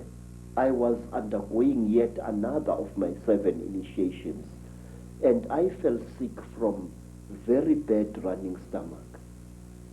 And I was so sick, everything that my friends, white friends and black friends could do failed to help me. And then, one night, some of my teachers came to me and requested that since I was going to die, would I please allow them the honor of eating me after death? Now, sir, it's a very good thing to be invited to a dinner, but not when you happen to be part of the menu. And I recovered so quickly that I escaped from that area in one of their ramshackle buses, and I never went back. Thank you very much. Fear can be a wonderful medicine sometimes, and it was with me. Do you think, Credo, that those senses that you experience, that really heightened sense of everything, of oneness, of whatever, are the very senses that the Chittahuli have manipulated out of us? I do, sir. I do very much. They were senses like no human being possesses. May I add, no human being possesses anymore. It was as if at one time, say, a voice was speaking in my head, a very amazing voice. And after that, my powers of prophecy were intensified. This is what I think. We human beings are holier and more wonderful than we think we are. And I feel we lost something at some time in the course of our development, or shall I say, in the course of our manipulation. Fredo, this is fascinating information, which I'm sure many people in the UFO research community will be very, very interested in. That is that these grey extraterrestrials, or grey figures, whatever they are, don't actually really look like that. They're almost in disguise. Yes, sir, they are. And I will tell you why. Grey aliens have died in various parts of Africa. They have been killed, and they are very, very quick to recover the bodies of their friends which have fallen out of their crashed spacecraft. But sometimes African sangomas steal these bodies before they can be recovered. And believe me, sir, I have heard and I've seen that butchering a corpse of one of these creatures is extremely hard work. What you think is the skin of the creature is actually a tight-fitting costume that the creature is wearing. Under this grey costume, the creature, say, is pinkish white, like a freshly skinned animal, and its eyes are round with split pupils. These are goggles which the creature is wearing. Now, how do I know that? In order to dismember a creature like this, incidentally we call them Mandindane in Zulu, which means the tormentors, the torturers. In order to dismember a creature like this, you need a brand new axe from the trading store, a heavy axe sharpened to a razor's edge in order to cut through the creature's skin. The creature's skin, say, is not adhering to the flesh. You know, my skin is clinging to my flesh, yes, but the creature, there is a gap between the creature's flesh and its supposed skin. This is a material and not a skin. So the creature is actually wearing two garments. It's wearing a completely skin-tight garment which covers its entire body, and it is wearing an overall along these lines. Very often there are no gloves, and here, to cut up a mandindane, you need very, very sharp iron, and you have got to be a strong person even to reach its flesh.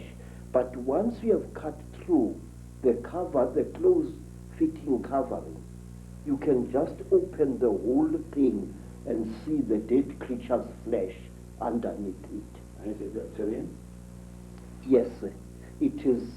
I will tell you how the creature looks like without its grey skin. It is like certain types of tropical fish. It's like the belly of that type of fish that is fried in South Africa to make fish and chips. That grey fish, that long grey fish, the texture of its real skin is like that, but the blood vessels are very close to the surface. In fact, not so long ago, Mr. Ike, right here in South Africa, several hundred school children, some black, some colored, were terrorized by a creature they called Pinky Pinky, a creature which looked as if it had been skinned alive. That was a mantindan without its skin or costume. It's interesting when you're talking about the black eyes of these greys being a cover for something, and then you have the stories of the men in black who seem to interact not very positively, to say the least, with people involved in UFO and UFO investigation and stuff. And these men in black have these black goggle-like sunglasses, which are almost a mirror of the same. Exactly, sir. But let me tell you that over the last 100 years or so, the men in black have become westernized, in Africa at least. In old Africa, if you killed a mantindan, one of these, you were visited by terrible beings who wore long black robes made of animal skin and deep hoods over their heads. And these creatures used to wear white masks with very, very terrible looking black eyes painted on them. They were called Izilo Zengubo, the beasts of the blanket. And may I tell you that these terrible beings, our African version of the men in black, used to play an important part in the choosing of certain kings in South Africa. That is one of the stories that I wish to tell you in greater detail one day. Whenever you have harmed a mantindan, you received a visit from men in black. And one of my uncles was a night watchman just after the Second World War. And he saw what he thought was a burglar breaking into a factory which stored surplus army property. And he threw his knobkiri at this figure and hit it very hard. The creature fell behind some boxes, and then and only then did my uncle, a tough old Zulu, realize that the thing he had brought down was not a human being at all, not a young thief, but a mantindan. My uncle threw down his second stick and ran screaming out of the factory. And not long after that, because my uncle had taken from the creature what he thought was its bag, he took the bag with him to Alexander Township after he had run out of the factory, but he could not open the bag. And while he was sitting in the shack in Alexander Township, just near Johannesburg, there arrived at his shack two white men who posed as detectives. And these so-called detectives told my uncle's common law wife that she must give to them the bag that my uncle had taken from the little man. And she did, and they vanished. What I'm trying to say, Mr. Ike, is richer we become, the more we behave as the Chitauri are said to behave. Some of us, when they acquire a lot of wealth, start consuming metals and other minerals that they really do not need, which, however, if you study the story of the Chitauri, you are told that the Chitauri use these minerals and metals as medicine. We are told, say, that the Chitauri, when they get sick, smear their bodies with gold dust, which gets absorbed into their skins and they become all right. May I point out, it was once the custom of the Munumutapa kings of Zimbabwe, the men who built the Zimbabwe ruins, that on certain rising of the day star, the priest king would be smeared from head to foot with gold dust, and sometimes he was ritually sacrificed on the top of the wall of the Zimbabwe fortress. And to my amazement, when I visited South America, I found that the ancient Mayans had exactly the same custom where a god king was smeared with a mixture of fat and gold dust. And I know from my own research that the Maya people and the Central and South American people have a massive accounts and legends of the same reptilian gods. Yes. The thing is, if you read the ancient stories of our people, or you listen to them spoken by the storytellers, you find that we human beings are somehow programmed to alter the world in which we live and render it uninhabitable to ourselves. We are told, say, by the griots of Nigeria, by the griots of the Dogon people, that at one time, a few thousand years ago almost, the entire Sahara Desert was not a desert at all.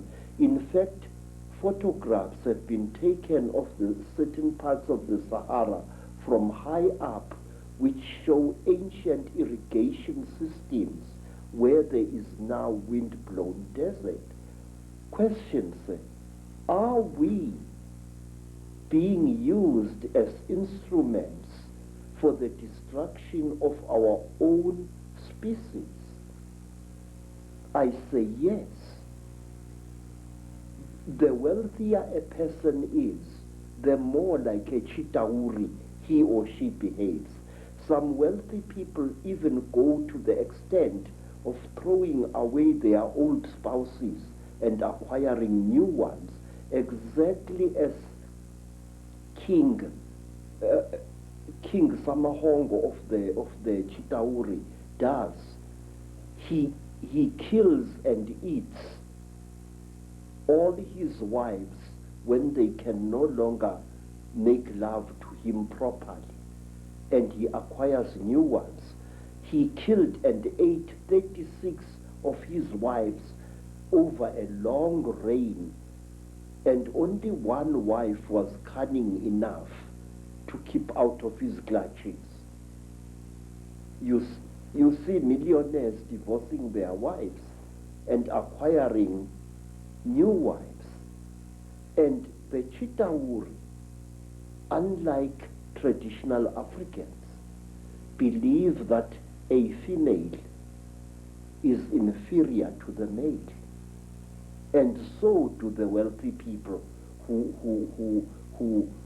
acquire great wealth in this world. They tend to look down upon women and even to abuse them.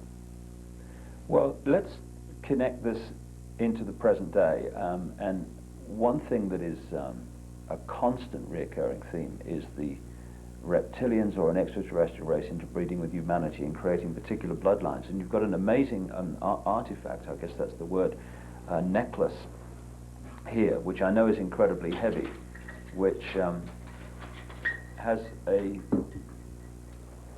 very significant contribution to make to this theme of extraterrestrials or another race, not human, interbreeding with humanity. Now, first of all, where did this come from? Sir, we don't know. This necklace has been around for so long that we don't exactly know from which tribe it came. All I can tell you is that this necklace was in existence when the king who founded the Zulu nation, Zulu, was still a boy. It is described in ancient legends centering around this king. It is called Inweba Yezimfihlo, the necklace of the mysteries. It is really a book which tells 12 different stories. And how old do you think it is? How old do you know it is, first of all? I don't know, sir. All I do know is that... Hundreds of years? Or? Yes, very old. But it's not as old as the green face that I've just shown you. Oh, the cheetah face. The Chitauli face is said to be over 7,000 years old, this thing here. Now, this necklace enshrines several mysteries in it. Inside here are stones which are not from this earth. It is a very amazing story. There are 3 pebbles in here which stories say were brought to this earth by an alien baby which played with a human baby in the northern Transvaal. This... First of all, that looks so much, well, it obviously looks very much like a spacecraft. Like a flying saucer. Yes. This half-molten object here used to be a serpent-like necklace worn by a Mashona chief.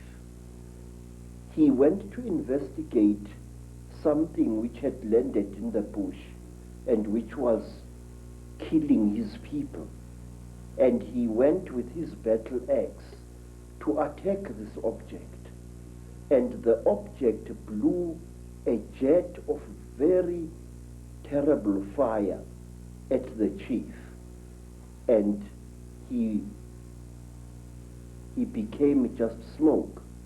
And this was all that was left of him. Now, this necklace enshrines one of the oldest and the greatest mysteries in our country, that the god beings which we call by the name Chitauri and which are called Zishwezi or Imanugela in the languages of other tribes throughout Africa. These gods came down to the earth in great vessels made out of gold, and they united with female human beings to create a race of kings and queens on our earth. There isn't a tribe, Mr. Ike, anywhere in Africa. And when you return to South Africa, I will ask you to investigate this very closely.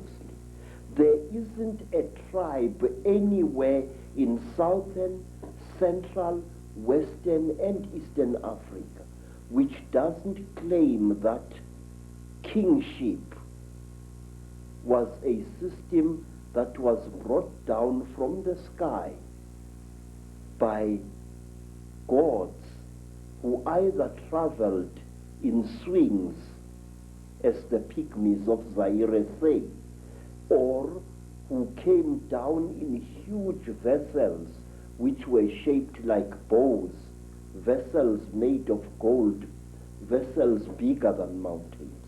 I wish to share these things with you, sir, as briefly as I can. The Zulu people believed that they originated from space, and their name Zulu does not mean sky, but rather interplanetary space. And the word Zulu also has to do with traveling. For example, if I say to a child, you are getting about, you are moving from village to village lazily, I say, uyazula wena. Now the word Zula, which is used to refer to Zulus, sometimes contemptuously, in Zula, means really a traveler, a voyager, somebody moving from place to place. Where? In the Izu. Now I ask you, how did a land-bound people like the Zulus know that you could travel in space? Uyazula, ezulwini. You can travel in the great place of traveling. For that matter, Zulu people knew that the earth was a sphere and that it was the sun that was still in space and the various planets orbited around it. I will show you on the other necklace of knowledge. And when a Zulu refers to the earth, he says umhlaba jikelele. Now the word jikelele implies a spherical or a hemispherical object, but a Mosotho or a Motswana from Lesotho or from Botswana will refer to the world as lefatshe, which means that which is down here. And he will say, when he refers to the earth's shape, lefatshe ka bophara. Now this word ka bophara means the earth in its width. Thus, a Mosotho or a Motswana believes that the earth is flat, but the Zulus believe it is either a hemisphere or a sphere. The Zulu people were the first people to know something that is now attributed to Albert Einstein, namely that space and time are one and the same thing. Zulus knew that long before Einstein was born. They said that one other Zulu name for space is umkhathi. Umkhathi, U-M-K-H-A-T-H-I,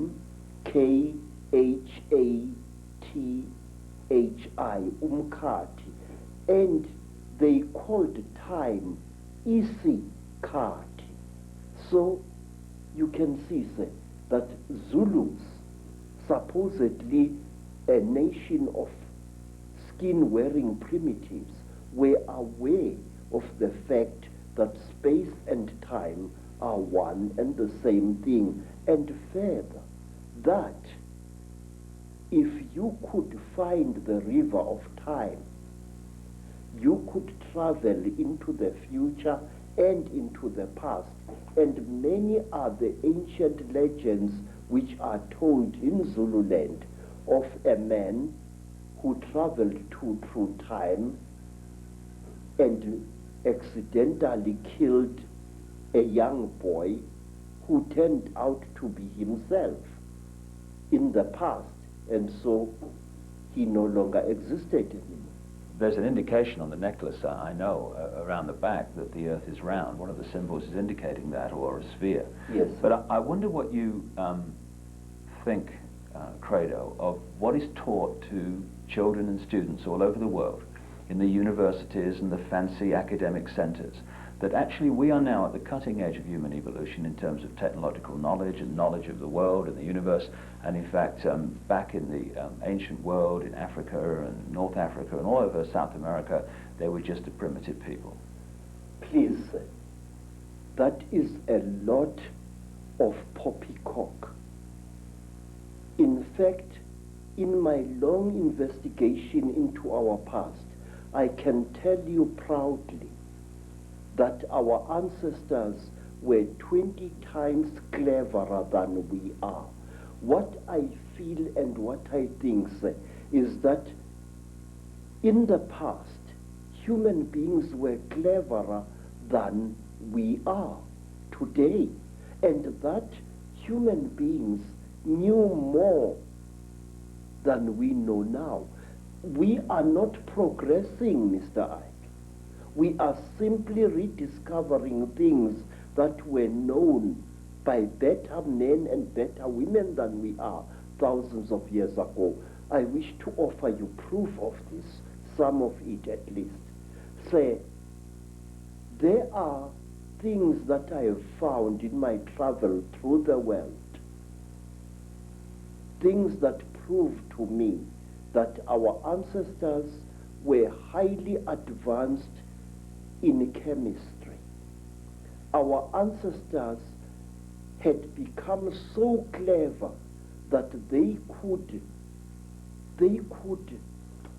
take science and reduce it to such a simple level that they were able to help hundreds of starving human beings after some traumatic happening in the past.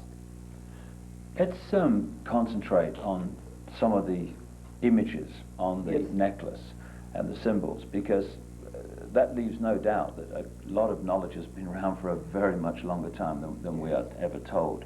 First of all, on the hand, I'm seeing the eye. Now, the all-seeing eye and the symbol of the eye is one the Illuminati use all the time. And it's one, of course, that was a very big symbol of ancient Egypt, the Eye of Ra and what have you. Why is that eye there on that hand?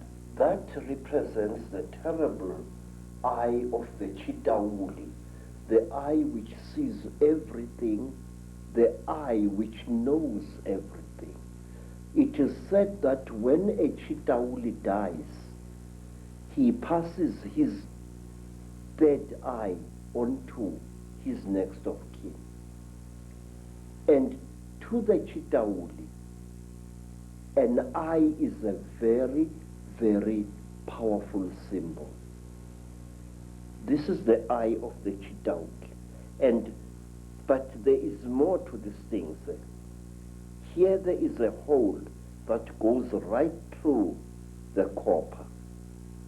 Now, if you put water in that hole, you end up with a simple magnifying microscope, and you can see gems through that water.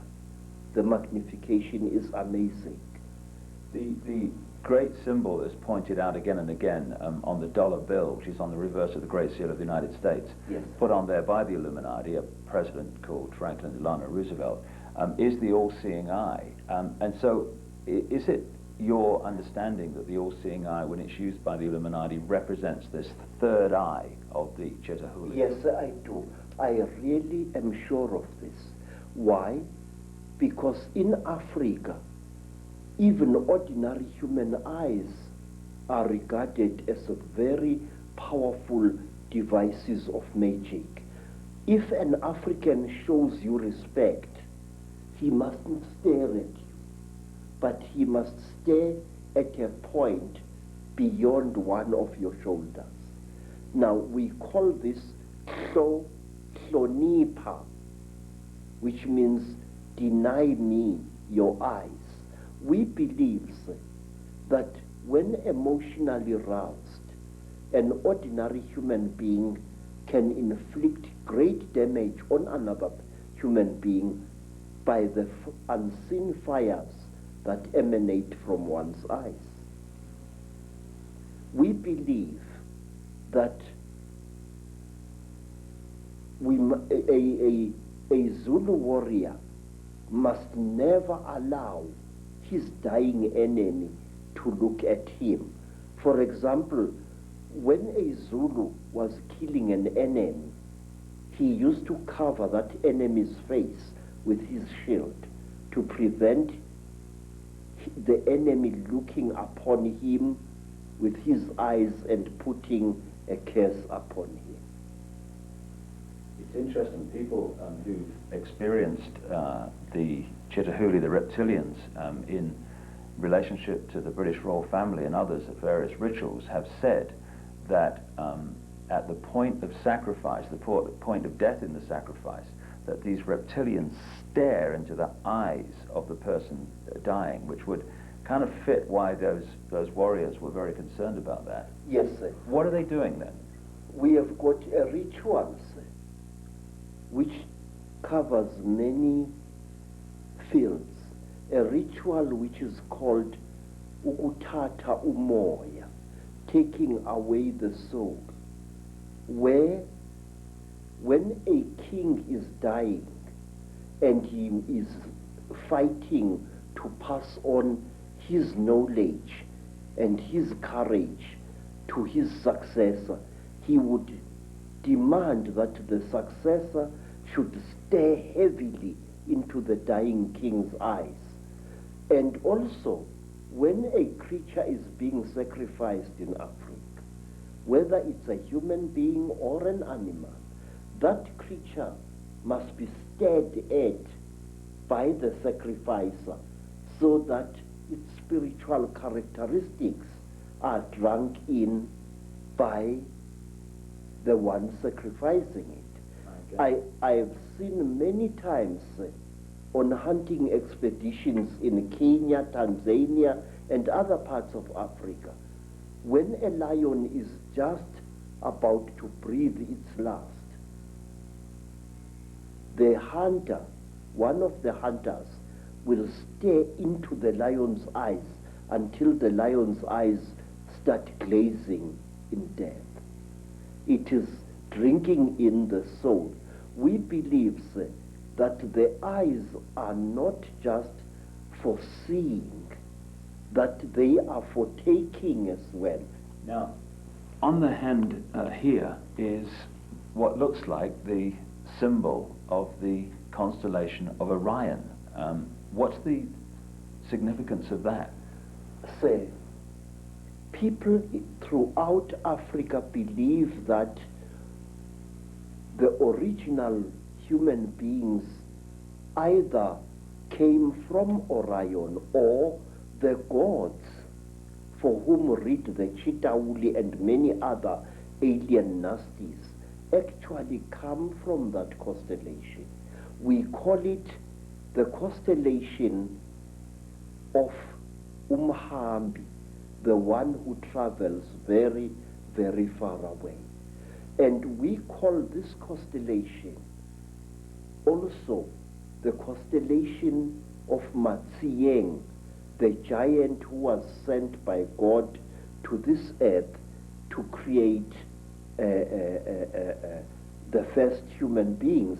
Matsieng was accompanied by a male lion with a very black mane, and he was also accompanied by his dog, and he traveled throughout the world.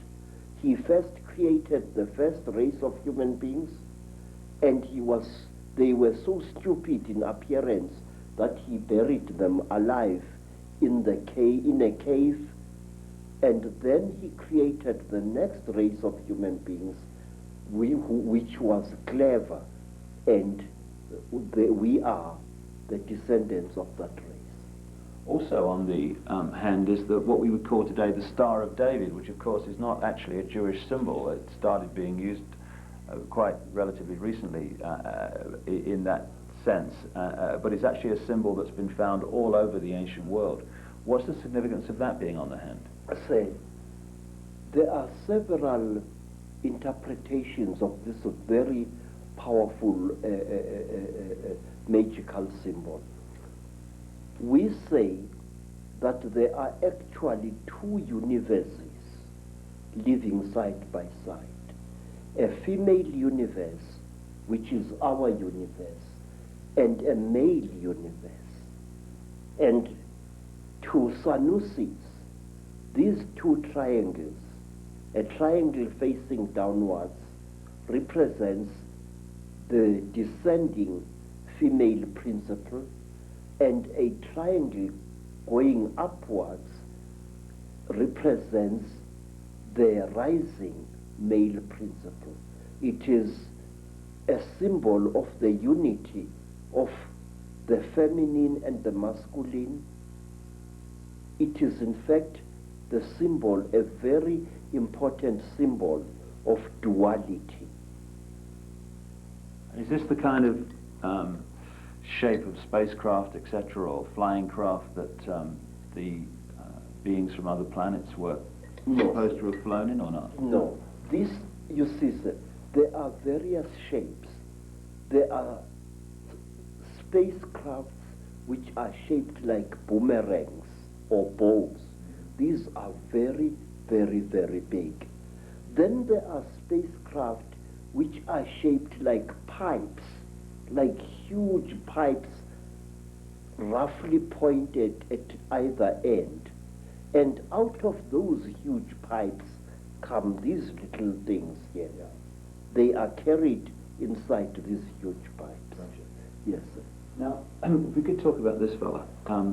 Yes. First of all, the penis and all this stuff, that relates, I would have thought, to the penis of Osiris in Egyptian legend, and the same recurring theme. Would that be along the right lines? We say, sir, that King Samahongo, who is represented here, the lord of all the Chitauri, call them what you will, had his penis cut off by Prince Muari, an African hero, and he replaced it with a golden one. Originally, we are told this thing was made of gold. And now each time when we recall the story of the great marriage between human women and Chitauri men, we unite these creatures symbolically. And sometimes when the necklace is lying on the ground, we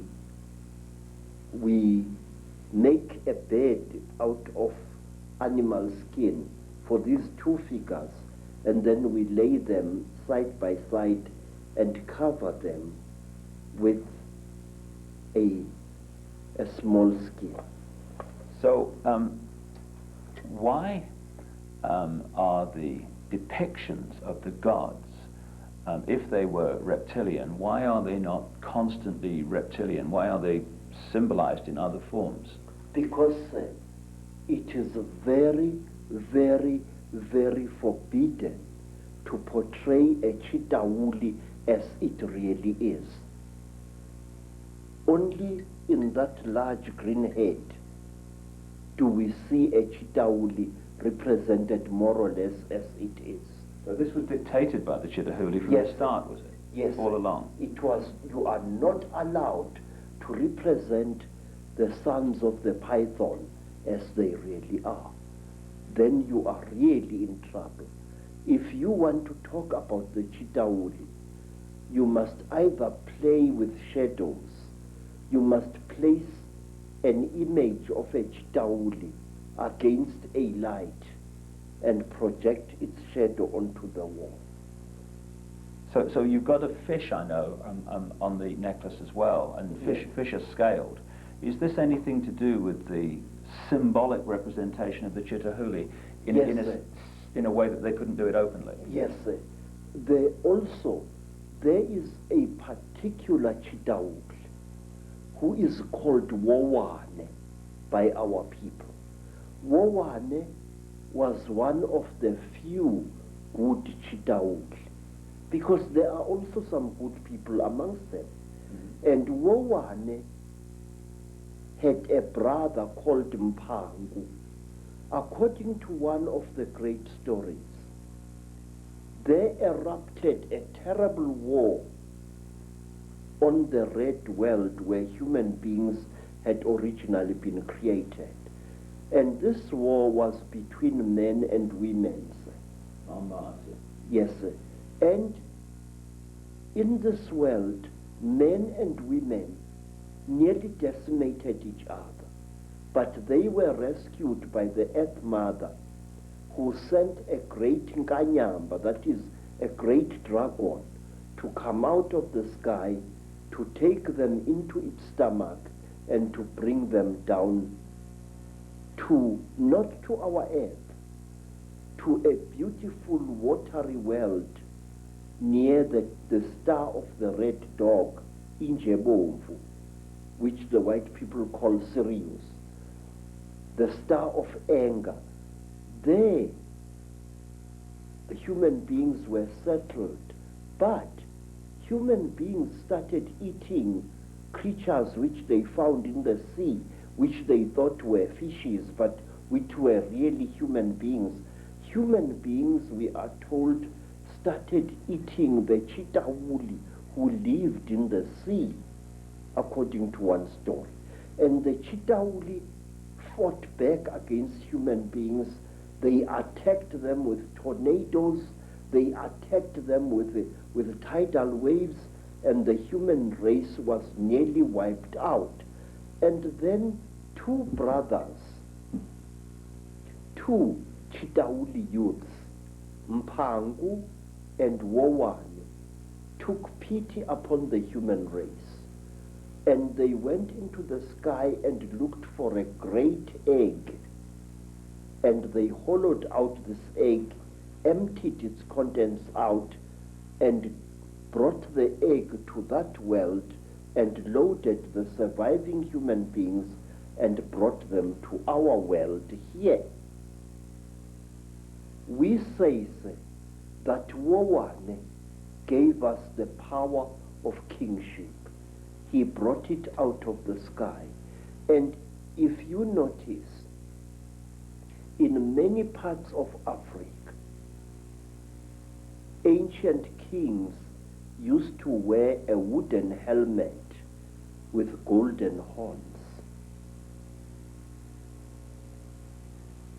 It was true in West Africa, and it was true also in Southern Africa in the great Munumutapa Empire. The horns representing the Chitahuli? Yes, the power of the Chitauli. Because to a Chitauli, horns are not just for goring other Chitauli as oxen gore each other. No, horns are a symbol of status, and through its horns, a Chitauli is able to communicate with human beings far across the face of the earth. So the horns were like antennae then? Yes, they were instruments of projecting power. In fact, it is said by storytellers that King Samahongo punishes those Chitauli who show mercy to human beings by pointing at them so that both their horns fall off their heads. And the Chitauri is therefore unable to direct human affairs through his or her horns. It's also interesting that the descriptions of the Chitahuli with the horns and sometimes the tail and stuff, is very, very close to how Christians and those sort of stories have depicted the devil. Yes, sir. And one thing that interests me is this, that depictions of the devil have subtly changed over the centuries. But there is a difference now. First, originally, the devil was depicted as a hook-nosed creature, like a caricature of a North African Moor. That was at the time when the Europeans were fighting the Moors as well as the Arabs during the Crusades.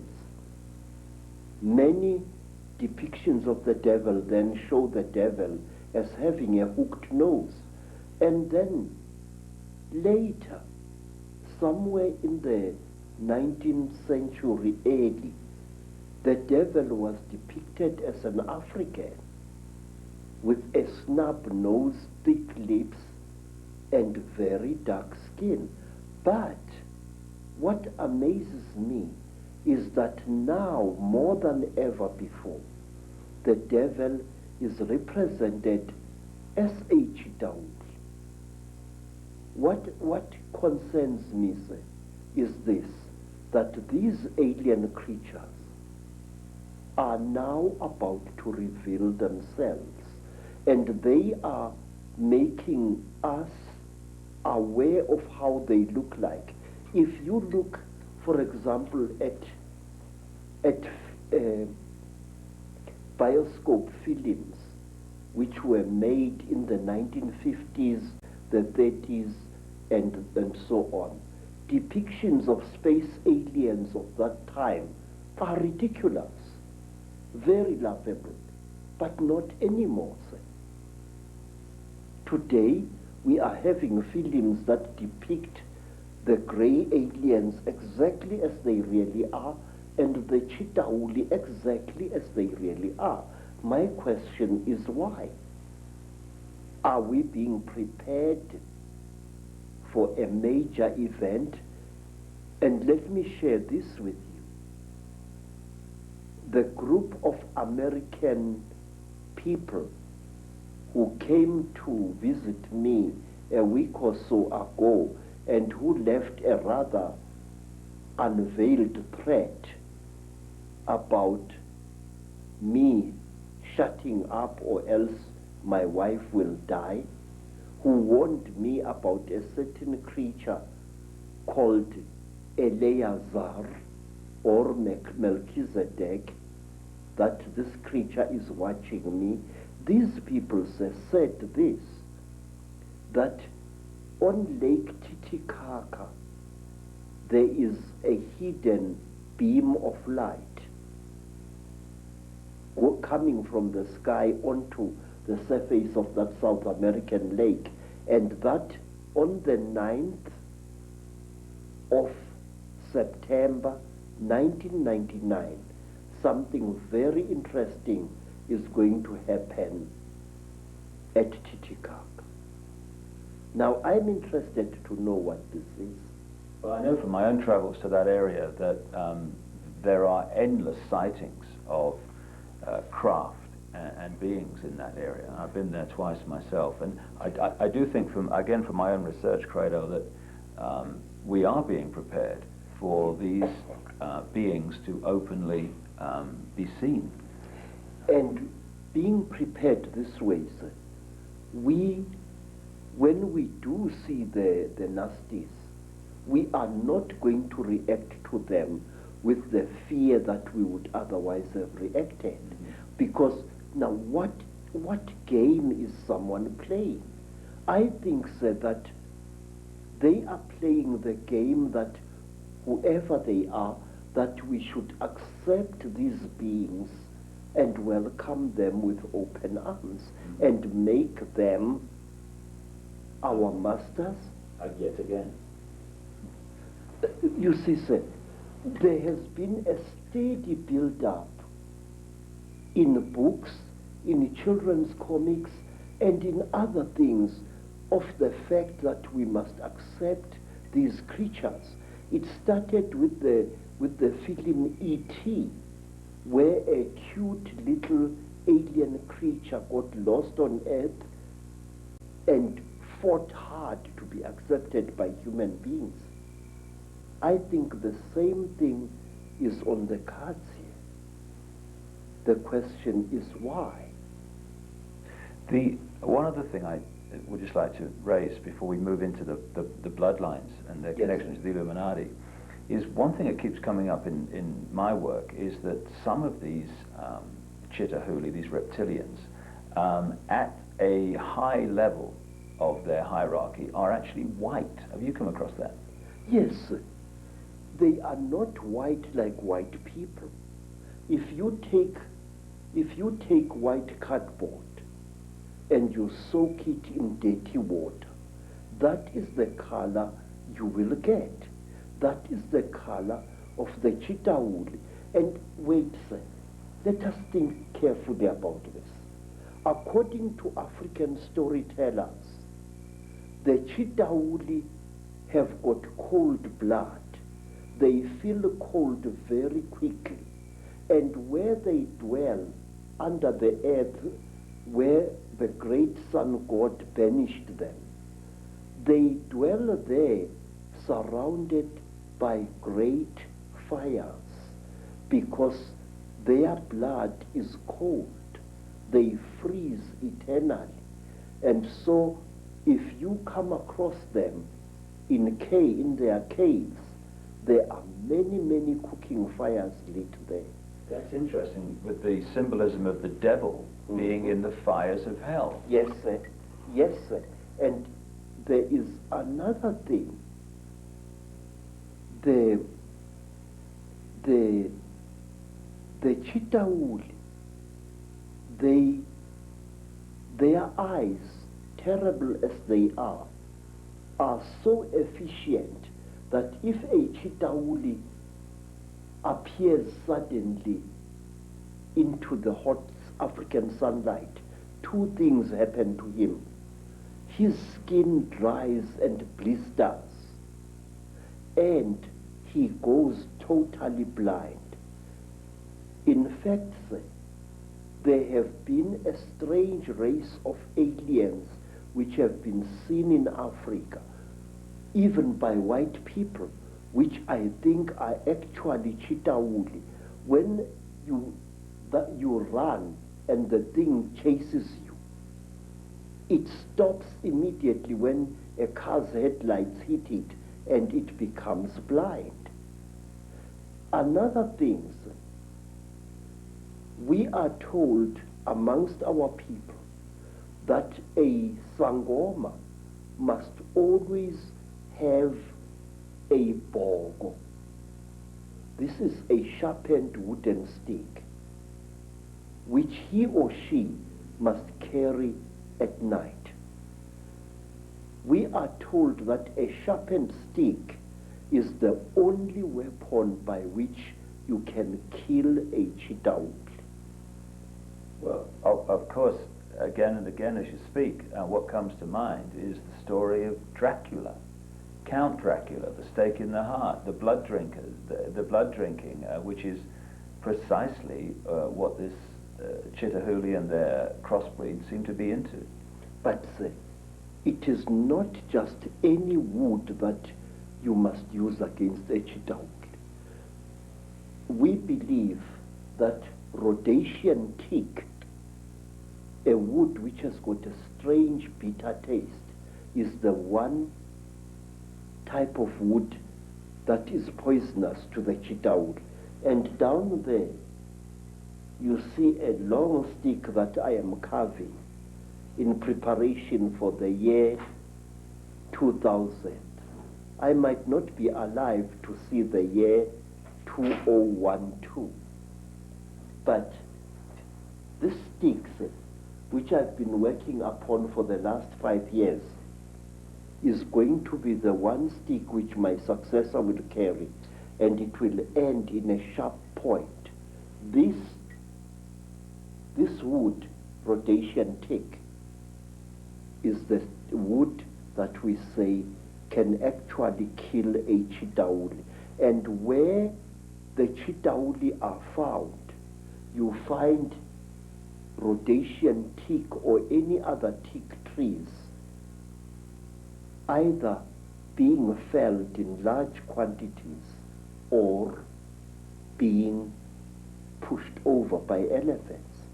May I point out to you, sir, that many of the trees that are being destroyed in the Amazon jungle and in the Southeastern Asian jungles, as well as in the African jungles, are teak, the one wood that the chidauli fear. And while on the subject of wood, the only mask that can protect you against the chidauli is a mask made of teak.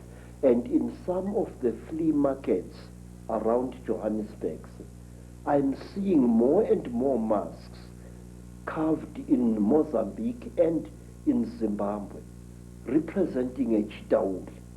The eyes are huge, round, with slits through which a person can see, and the lips are non-existent, and so is the nose. I've seen hundreds of such masks being sold by curio sellers in the streets. One of the other things that comes up in terms of the way they look is the domed head. Now, I was in Egypt recently and saw depictions of Nefertiti and the Akhenaten family, and they had big domed heads. Is this a connection? Yes, yes, sir. You see, we human beings tend to imitate those creatures that we call gods. It's going on even now. When African women saw white people, they named them Abelungu, which literally means the gods.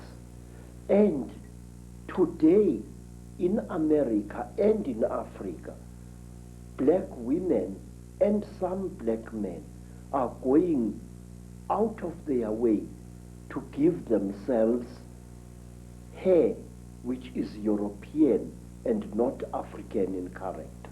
Now this thing it dates back thousands of years. First of all, the one race of the Chidauri, the ones that are called Nomo or Nomo by the Dogoni people, are depicted as having beard-like growths of the same type that look like the beards of Egyptian pharaohs. They are shown having, it is said that when a Chidauri gets very old, after tens of thousands of years, he or she develops a bone-like growth under the chin which twists around like the horn of that kind of fish-like creature I saw in Europe in a picture called a narwhal. And this thing curls up this way. Now, Egyptian pharaohs used to wear beards like that. And some African kings wore beards like that, real beards or even false beards made out of ivory or out of the tusk of a warthog. And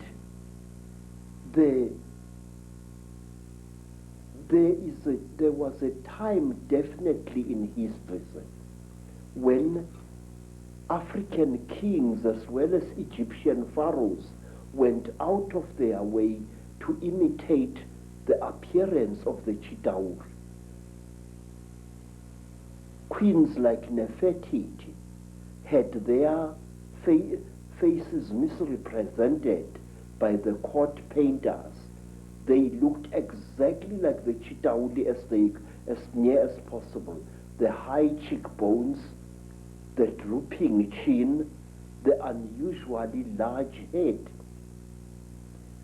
African sangomas, African inyangas, ancient Egyptian pharaohs, all of them used to wear headdresses that made their heads look much larger than they actually were. If you look, say, at the crown, certain crowns worn by Egyptian kings, the whole head, the crown, is intended to be an extension of the pharaoh's head, to give the pharaoh an appearance of above average intelligence. In Africa, we had kings who favored headdresses made out of the scrotums of elephants or rhinoceroses or even buffaloes. A scrotum which was dried and made bulbous and worn on the head by the king to make his head look larger than it was. And lastly, in ancient Greece, at the time when Greece reached the great heights in its culture and civilization, the great ruler Pericles used to wear a special soldier's helmet with a bulbous skull, a helmet which made his head look much bigger than it really was. Do they still do that today? Are there still African traditions that do that Yes, today? yes, yes, very much so. And in America, some Native American shamans used to wear a special hat made out of the head and the horns of a buffalo, which also made the man's head look bigger than it is. Say, popes, the Pope in Rome wears a hat which is intended to show him as having a brain bigger than average. That crown which has got three crowns, one on top of the other one. And now, bishops, especially in the Greek Orthodox Church, they wear crowns like that. And the Tsar of Russia, one of the Tsars, wore a bulbous crown which was in two sections, which made his head bigger than it really was. And in Persia, in Iran, some ayatollahs wear a turban whose effect is to make the man's head look bigger than it is. So does a Sikh. And so, for that matter, to the ancient priests of Israel, they also wore an onion-shaped headdress, whose impression was to give him a far and above size head. Aren't there also traditions in which they manipulate children's heads as they're growing so that they become more bone-like? Yeah. During my travels in Africa, sir, I came across an amazing people whom you must visit. They are called the Mangbetu people, and they live near Lake Rudolph in Central Africa. They are a beautiful, aristocratic people. And what they don't know about the universe is just not worth knowing. The Mangbetu people believe that an elongated skull with a flattened forehead pleases the gods. They flatten the skulls of their children, causing constant headaches to the child, even when the child has grown into adulthood. And I asked a beautiful Mangbetu woman, "Madam, why do you torture your children this way?" The woman, the wife of a senior chief, said to me, "Look, the gods want us to be like this.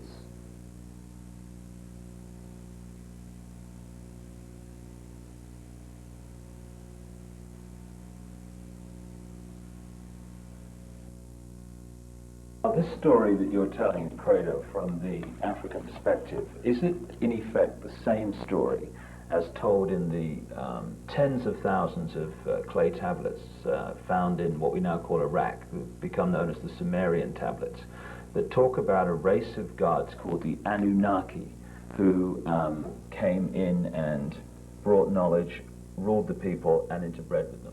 Yes. Do you say, therefore, that the Anunnaki in those stories that have increasingly, of course, been translated in a number of books, they were reptilian, you say?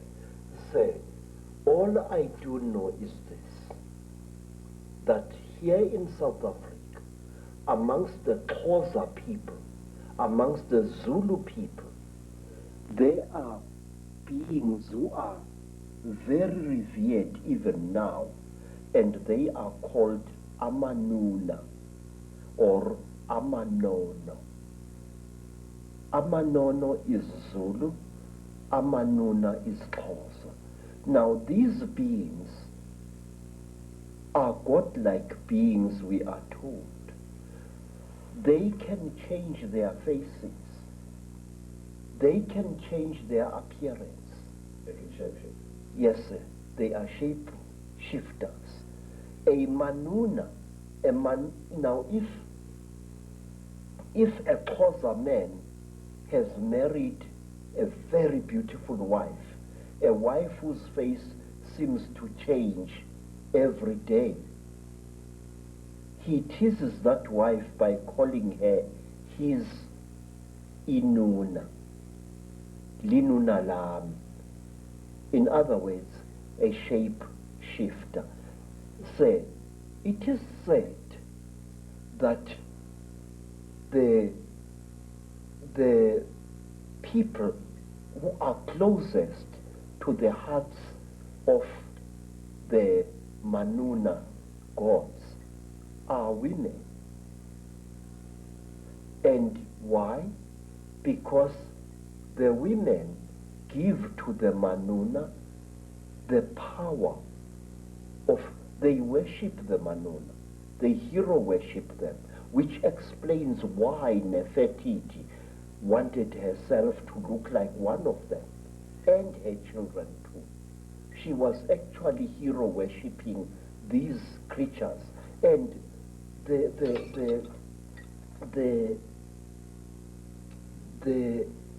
how you say, women say, are copycats, and I'm not being sexist when I say this.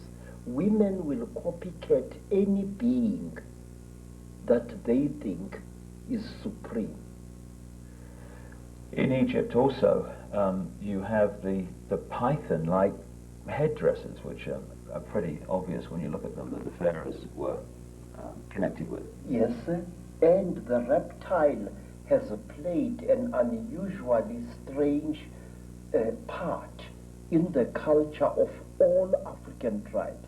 For example, it is my suspicion, sir, that we black people of Southern Africa are going to be deprived of our nationhood in the very near future, and that we are going to be ruled by people of Uganda. But wait, what is the real meaning of the word Baganda? Baganda. And what is the creature that you see depicted on the walls of houses and on the roofs of houses of some of the greatest empires in Africa? It is the python.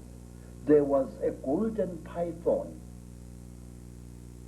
which was used as a decoration on the roof of the house in which the king of Benin, the Oba, lived. Zulu people revere the mamba, a very terrible snake. Zulu people revere other snakes as well.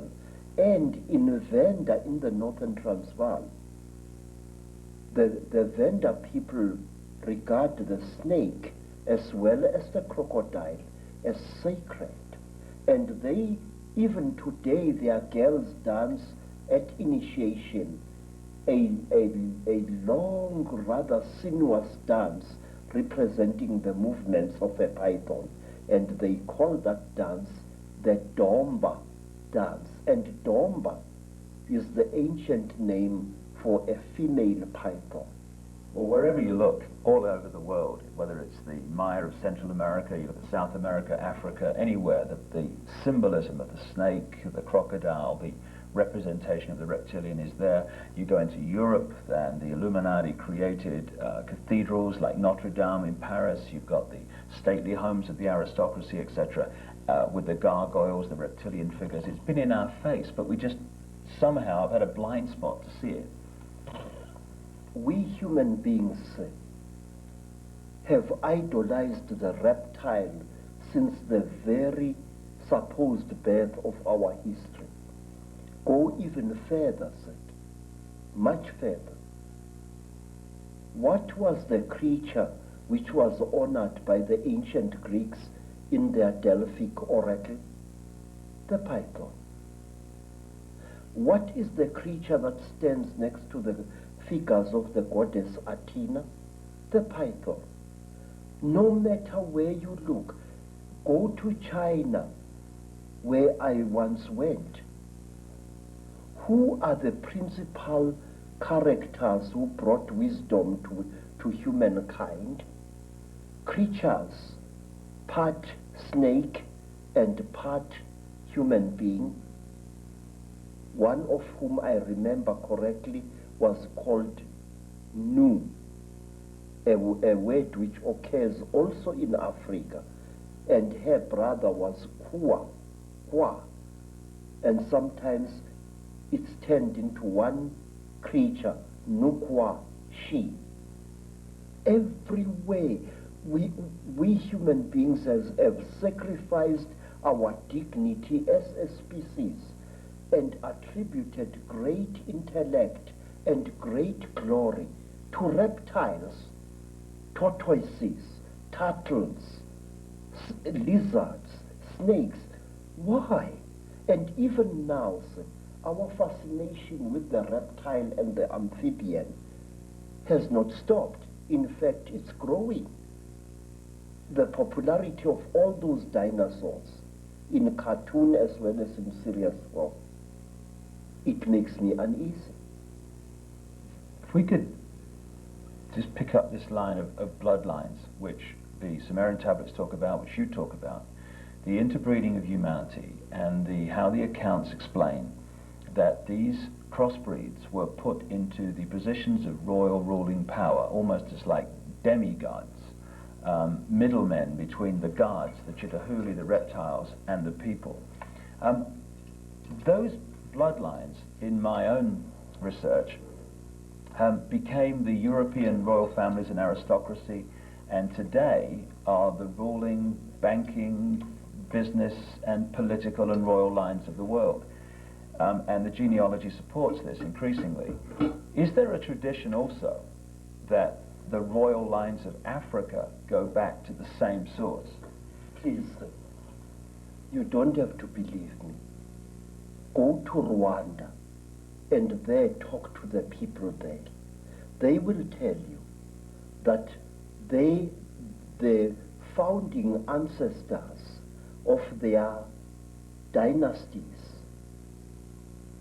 the first kings who came from the sky, and they were called Imanugela, the ascending ones. Say, many African tribes believe that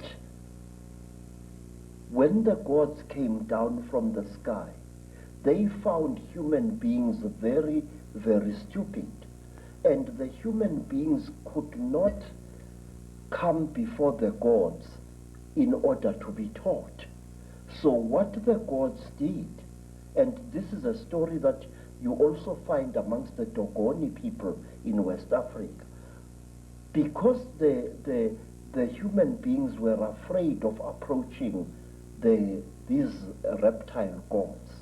The reptile gods cold-bloodedly slaughtered one of their number and shed out its flesh with a specially gathered crowd of human beings. And these human beings then became the ancestors of our first great kings. Now say, African kings jealously guarded their blood. If the royal lines of Africa claim descendants from the same source, basically, have those lines interbred as obsessively as the European aristocracy and royal family, and not bred outside of those lines? Yes, sir. Royalty had to marry royalty. That was one of the strictest laws in ancient times. Which is obviously where we get the term, the divine right of kings from. It's not actually God, it's actually the gods. Yes, sir, yes, yes. Royalty intermarried with royalty. You were not allowed to take a commoner as your senior wife if you were a king. You could take commoners after your senior wife. Once the genetics has been achieved. Yes, sir. Now, another thing, it is like the Sangomas. Very, very strictly speaking, a Sangoma who was sometimes viewed as a king or a queen was not allowed to marry outside her caste or his caste. Sangoma had to marry Sangoma, otherwise the non-Sangoma blood would pollute the god blood inside the Sangoma. The lady that I've quoted in my books, Kathy O'Brien, who wrote her own book, Transformation of America, about being a mind-controlled slave of the American elite, she talks in there about seeing George Bush as president and vice president shapeshift into a reptile. And so many other people have told me this story of world leaders today changing into reptiles in front of their eyes and then changing back again. And Miguel de la Madrid, the president of Mexico at the time of George Bush, said to Kathy O'Brien, as she quotes in her book, that a reptilian extraterrestrial race interbred with the ancient Central American people because they needed to create bloodlines through which they could operate. Yes. And he said that these bloodlines were, in effect, today's world leaders. Does it fit with your knowledge, Credo, that the royal lines of the Chitahuli reptilian human interbreeding that become the demigods and the royal families, etc., that they have gone on in Africa, as well as the rest of the world, to become the ruling lines and the ruling people of these countries? Yes, many of them have.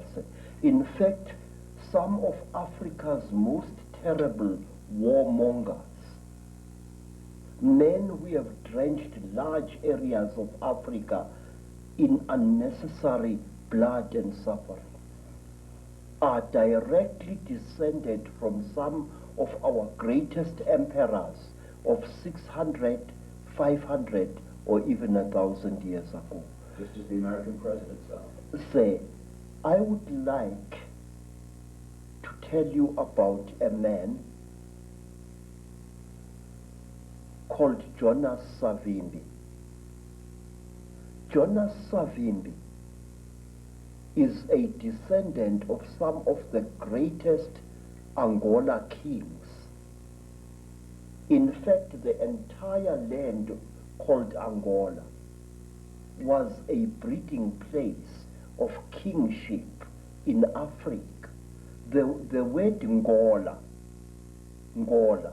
means a king, and Angola means land of many kings. I must say, the way that the evidence that I'm uncovering is going, and it's going there very fast, and it syncs so much with what you're saying, is that a race from the stars, a reptilian race, interbred with humanity, they created crossbreed bloodlines, which became the middlemen, the demigods, the royal kings and lines and ruling power in the ancient world, and through interbreeding has become the presidents, the ruling people at the top of the power structures of banking, of politics, of the military, of all areas of our lives, of business, all of it. Is that the way that you have seen it yourself? Yes, sir. You know, Mr. Ike, I wish for one moment I could contradict you. But for the last 40 years, I have observed an extremely disconcerting phenomenon in South Africa and in other parts of Africa as well. And this is the phenomenon. You find a rising black leader, a real leader amongst men, a ferocious activist for the rights of his people. This man starts something, whether it's a revolution or whatever, he starts it. And you look at his ancestry, because in Africa we look very closely at a man's ancestry.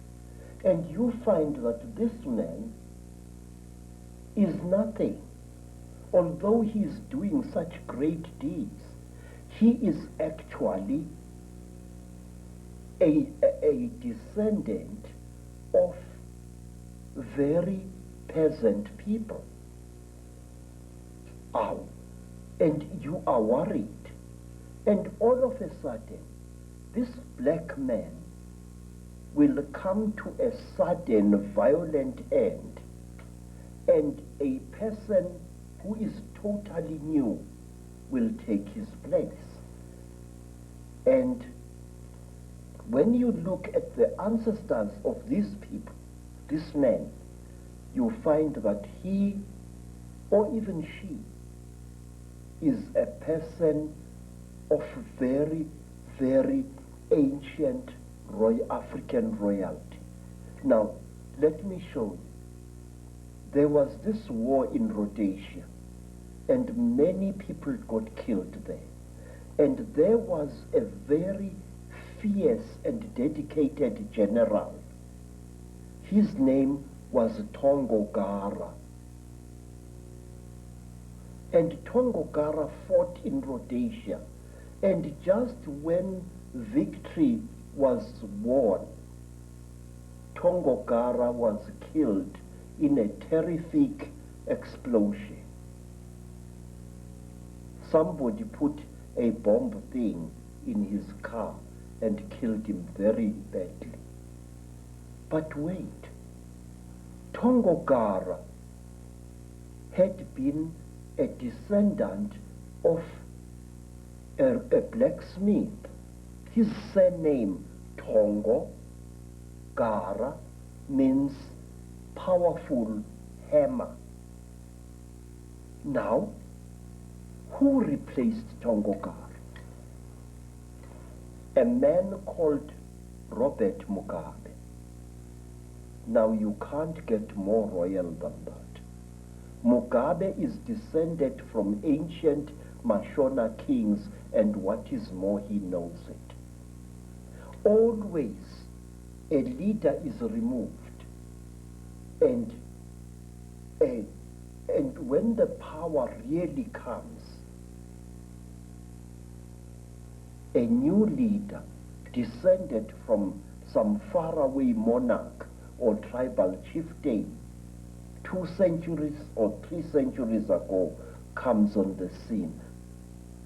Again and again there seems to be this particular force which elevates its descendants over ordinary human beings. I can give you hundreds of cases of this. Now, sir, talk about a tradition of shape shifting. African kings, even now, and even ordinary tribal chieftains, especially in times of crisis, often spread the story through the land that they are able to change shape at will. There was a time when the South African government created the various Bantu homelands, and these homelands were ruled by those tribal chiefs who were agreeable to the apartheid system.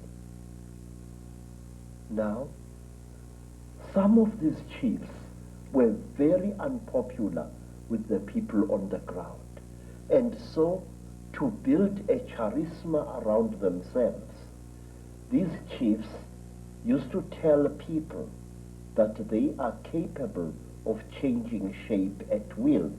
It was spoken about a certain African chief in the Transkei who became one of the first rulers of one of several black homelands there, that one day his enemies were looking for him to assassinate him, and when they broke into his house, they found a huge lion sitting on the floor, and this lion growled at them. And because of that story, because even today word of mouth is a very powerful media of communication in black communities, all enemies of that particular chief left him well alone because they feared his shape-changing powers. The final question on this particular video, Credo, because we've got a lot more to say on others. Why is it that if the Chitahuli are all around us, which I certainly feel they are, and they're operating certain bloodlines, now some people see them shapeshift. That's absolutely without doubt. I mean, so many people I've met all over the world have seen it, into reptiles and then back again, the George Bushes, the Henry Kissingers, these key people. Why don't most people see it? First of all, I have said to you, Mr. Ike, that we human beings have got a blind spot in our brains, and this is what the Chitahuli and other alien nasty boys are exploiting. Look, sir, if we are a crowd and we are standing on a city street, we will see a man suddenly grow an extra arm, and many of us will see that but will refuse to accept what they have seen. I have seen, sir, people going through severe trauma in train accidents, in car accidents, but they refuse to accept what they went through. I have seen women who have been raped several times, ferociously refusing to admit what they underwent. I've seen it many times. And these alien creatures know our weakness. They know that very often we human beings tend to censor what we see. If you are an educated professor and you see a spook, your educated mind will refuse to accept what it has seen. You will reject it and throw it to the back burner of your brain, and it will stay there. Hundreds of us see very strange things every day, but we refuse to accept what we see. Say, one of the things that a trainee Sangoma has got to learn, it is the ability to see. If I am standing here and looking at that bush over there. And I see something odd there.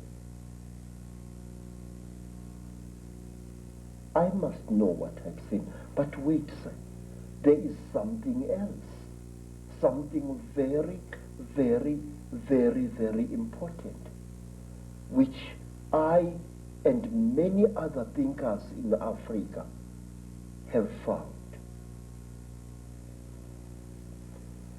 Mr. Ike, whenever you talk about such things, people call you paranoid. But no, you are really more sane than they really are. Say, there are certain vaccination things that are done to our children which rob them of the ability of seeing spiritual entities. Believe me, I can prove this. In Zululand, we were sometimes called before our chiefs, our Inkos, and we were told that there is a great smallpox coming to the land and that all children must be vaccinated. Do you know that my mother's father, my grandfather, used to dodge that? He said that the white man's mjov, the white man's vaccination, makes you blind. And if you are to look after my cattle, you must not go to the trading store to get your vaccination. But wait, the school inspectors used to come into the land and check each child for signs of vaccination or lack of it. Now, do you know what we used to do, Mr. David Icke? Our grandmothers used to give us great pain in order to save our spiritual eyes. They used to heat grains of maize, and then they would heat this grain of maize, and using a piece of wood as tweezers, place it firmly against the skin of the child. So when the school inspector came, he saw these blisters and assumed that the child had been vaccinated, but in fact it had not. And this was done to us many, many times. And I noticed that school children in mission schools who had been vaccinated for smallpox or for measles could not see spiritual entities at all. A ndondo, that is a flying saucer, a spuputek, would fly through the sky at great speed and be seen by many men and women. But the child who had been vaccinated would see nothing. And I noticed this hundreds of times. Well, what you just said about the vaccines and their effect, shutting us down spiritually and multidimensionally, is fantastic, given that no matter what your background, creed, culture, parents on every inch of the planet almost are being pressurized to have their children vaccinated more and more and more. And to summarize what you've been saying, and indeed it's so much in line with what I've come to the conclusion about as well, an extraterrestrial race, reptilian race, disconnected us from our true magnificent senses in a long, long ancient world. They've been manipulating us ever since, and the more that time has passed, the less we've realized this is going on. And now we're at a point where we are in a prison without bars, a massive prison, and we don't even know we're in prison. We don't even know the jailers are. Indeed, when the jailers are exposed, people just laugh and ridicule and all that stuff. So we're in an unbelievable situation. And we're in a jail we deny we're in. And there are jailers we deny exist. And we call it freedom. Yes, sir. Yes. You know, Mr. David, One of the reasons why I've joined forces with you is because I have serious reason to believe, and I will repeat these words until somebody shuts my mouth in death. I have serious reason to believe that on this planet things are coming to a head, and our invisible jailers are going to fight tooth and nail to prevent this. Say, our people say that the blackest night often heralds the brightest dawn. The human being, captive as he is, slave as it is trying to fight back, sir. And this is where the crunch is going to come. I believe that we are not far away from the bloodiest crunch in the world. And I will tell you, my visions tell me that we are going to be struck with the most terrible sword of all, the sword of money, sir. Something is going to be done to money which will bring us all to the level of beggars. And do you know why, sir? Let me tell you. I used to work for big game hunters in Kenya. And one of them was an Italian gentleman. This Italian gentleman was such a powerful hunter, a white hunter. He used to shoot 2 bull elephants a day in Kenya, and he used to celebrate the shooting with a huge bottle. He called it a magnum of wine. I remember him pouring some of the wine onto the heads of the dead elephants. And then one day we went with this man to the land now called Rwanda, which used to be called Rwanda Urundi. We went up the mountain, and there, accompanied by pygmies, he shot a gorilla, a huge ngangi with silver fur all along its back. And the great beast died so bravely that this Italian hunter started weeping like a woman. He fired us, told us that the job is finished, and he never hunted again. Sir, what I'm trying to tell you is this, that something inside us human beings is beginning to fight back against the Chitauri. Something inside us human beings is beginning to say no.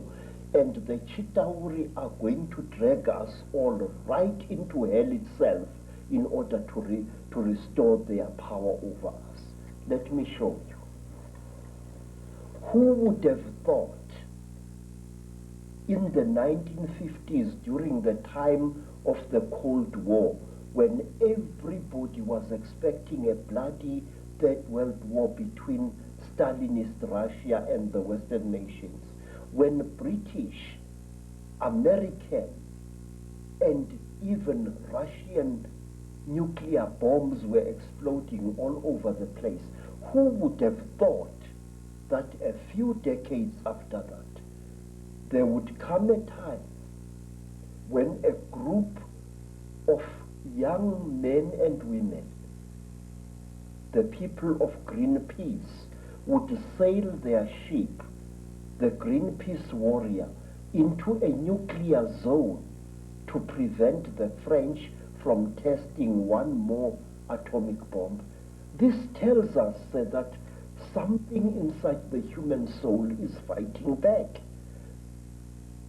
40 years ago, it was once a very glamorous thing to kill animals. Today, a big game hunter like my Italian friend would never dare show himself in some hotels. He would be spat at and he would be beaten up by people. because the hero of yesterday, the Bwana Banduki, the gun Bwana of 40 years ago, is today a murderer. Now, things are coming to a crunch. 40 years ago, nobody cared a damn about the environment. People did not even know that there existed such a thing as an environment or a food chain. Today, there are people who would rather lose their lives than not save a buck which is drowning in a river. A God is being born inside us, all of us. But herein lies the danger. We must be aware of the Chitauri. They are real entities. They leave scars on human bodies. They kill people. They are murdering South Africa even as we are talking now. Every word you and I are speaking now is spoken too late, Mr. David Icke. AIDS is rampaging through our communities, and I have found a new disease in Botswana, which nobody is talking about even. It is 20 times more vicious than AIDS. It is called Ebola. Oh my God. And we must please be aware. Let nobody laugh when we talk about conspiracy theories. But there is one thing, sir, that I beg that you and others like you should discard una momento, as they say in South America. Stop calling the conspiracy a theory, sir. Theories do not kill people, Mr. David Icke. Theories do not murder innocent children. Theories do not put multiple murderers of Kabila's stripe into power in countries. Absolutely. Theories are just ideas floating in the air. The conspiracy is real. It is there, and it kills. The staggeringly intelligent, the staggeringly wise, and the staggeringly knowledgeable Credo Mutwa.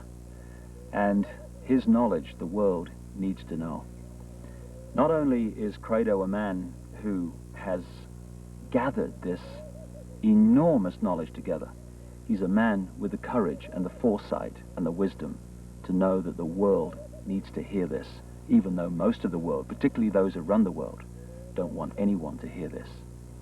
But if we're going to be free, and we are, then we need to know all there is to know, and not just that which the few want us to think is the world, when a very different world is unfolding all around us every day.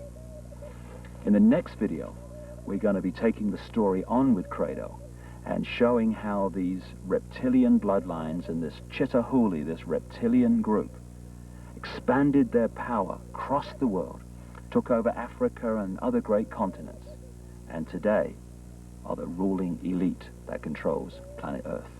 And by knowing that, and by knowing how it's done and how it works, we can take control and power back into our lives from those who have controlled us and this planet for thousands of years. It's a great time to be alive. From Africa for now. Thank you, and thanks for listening to A Remarkable Man.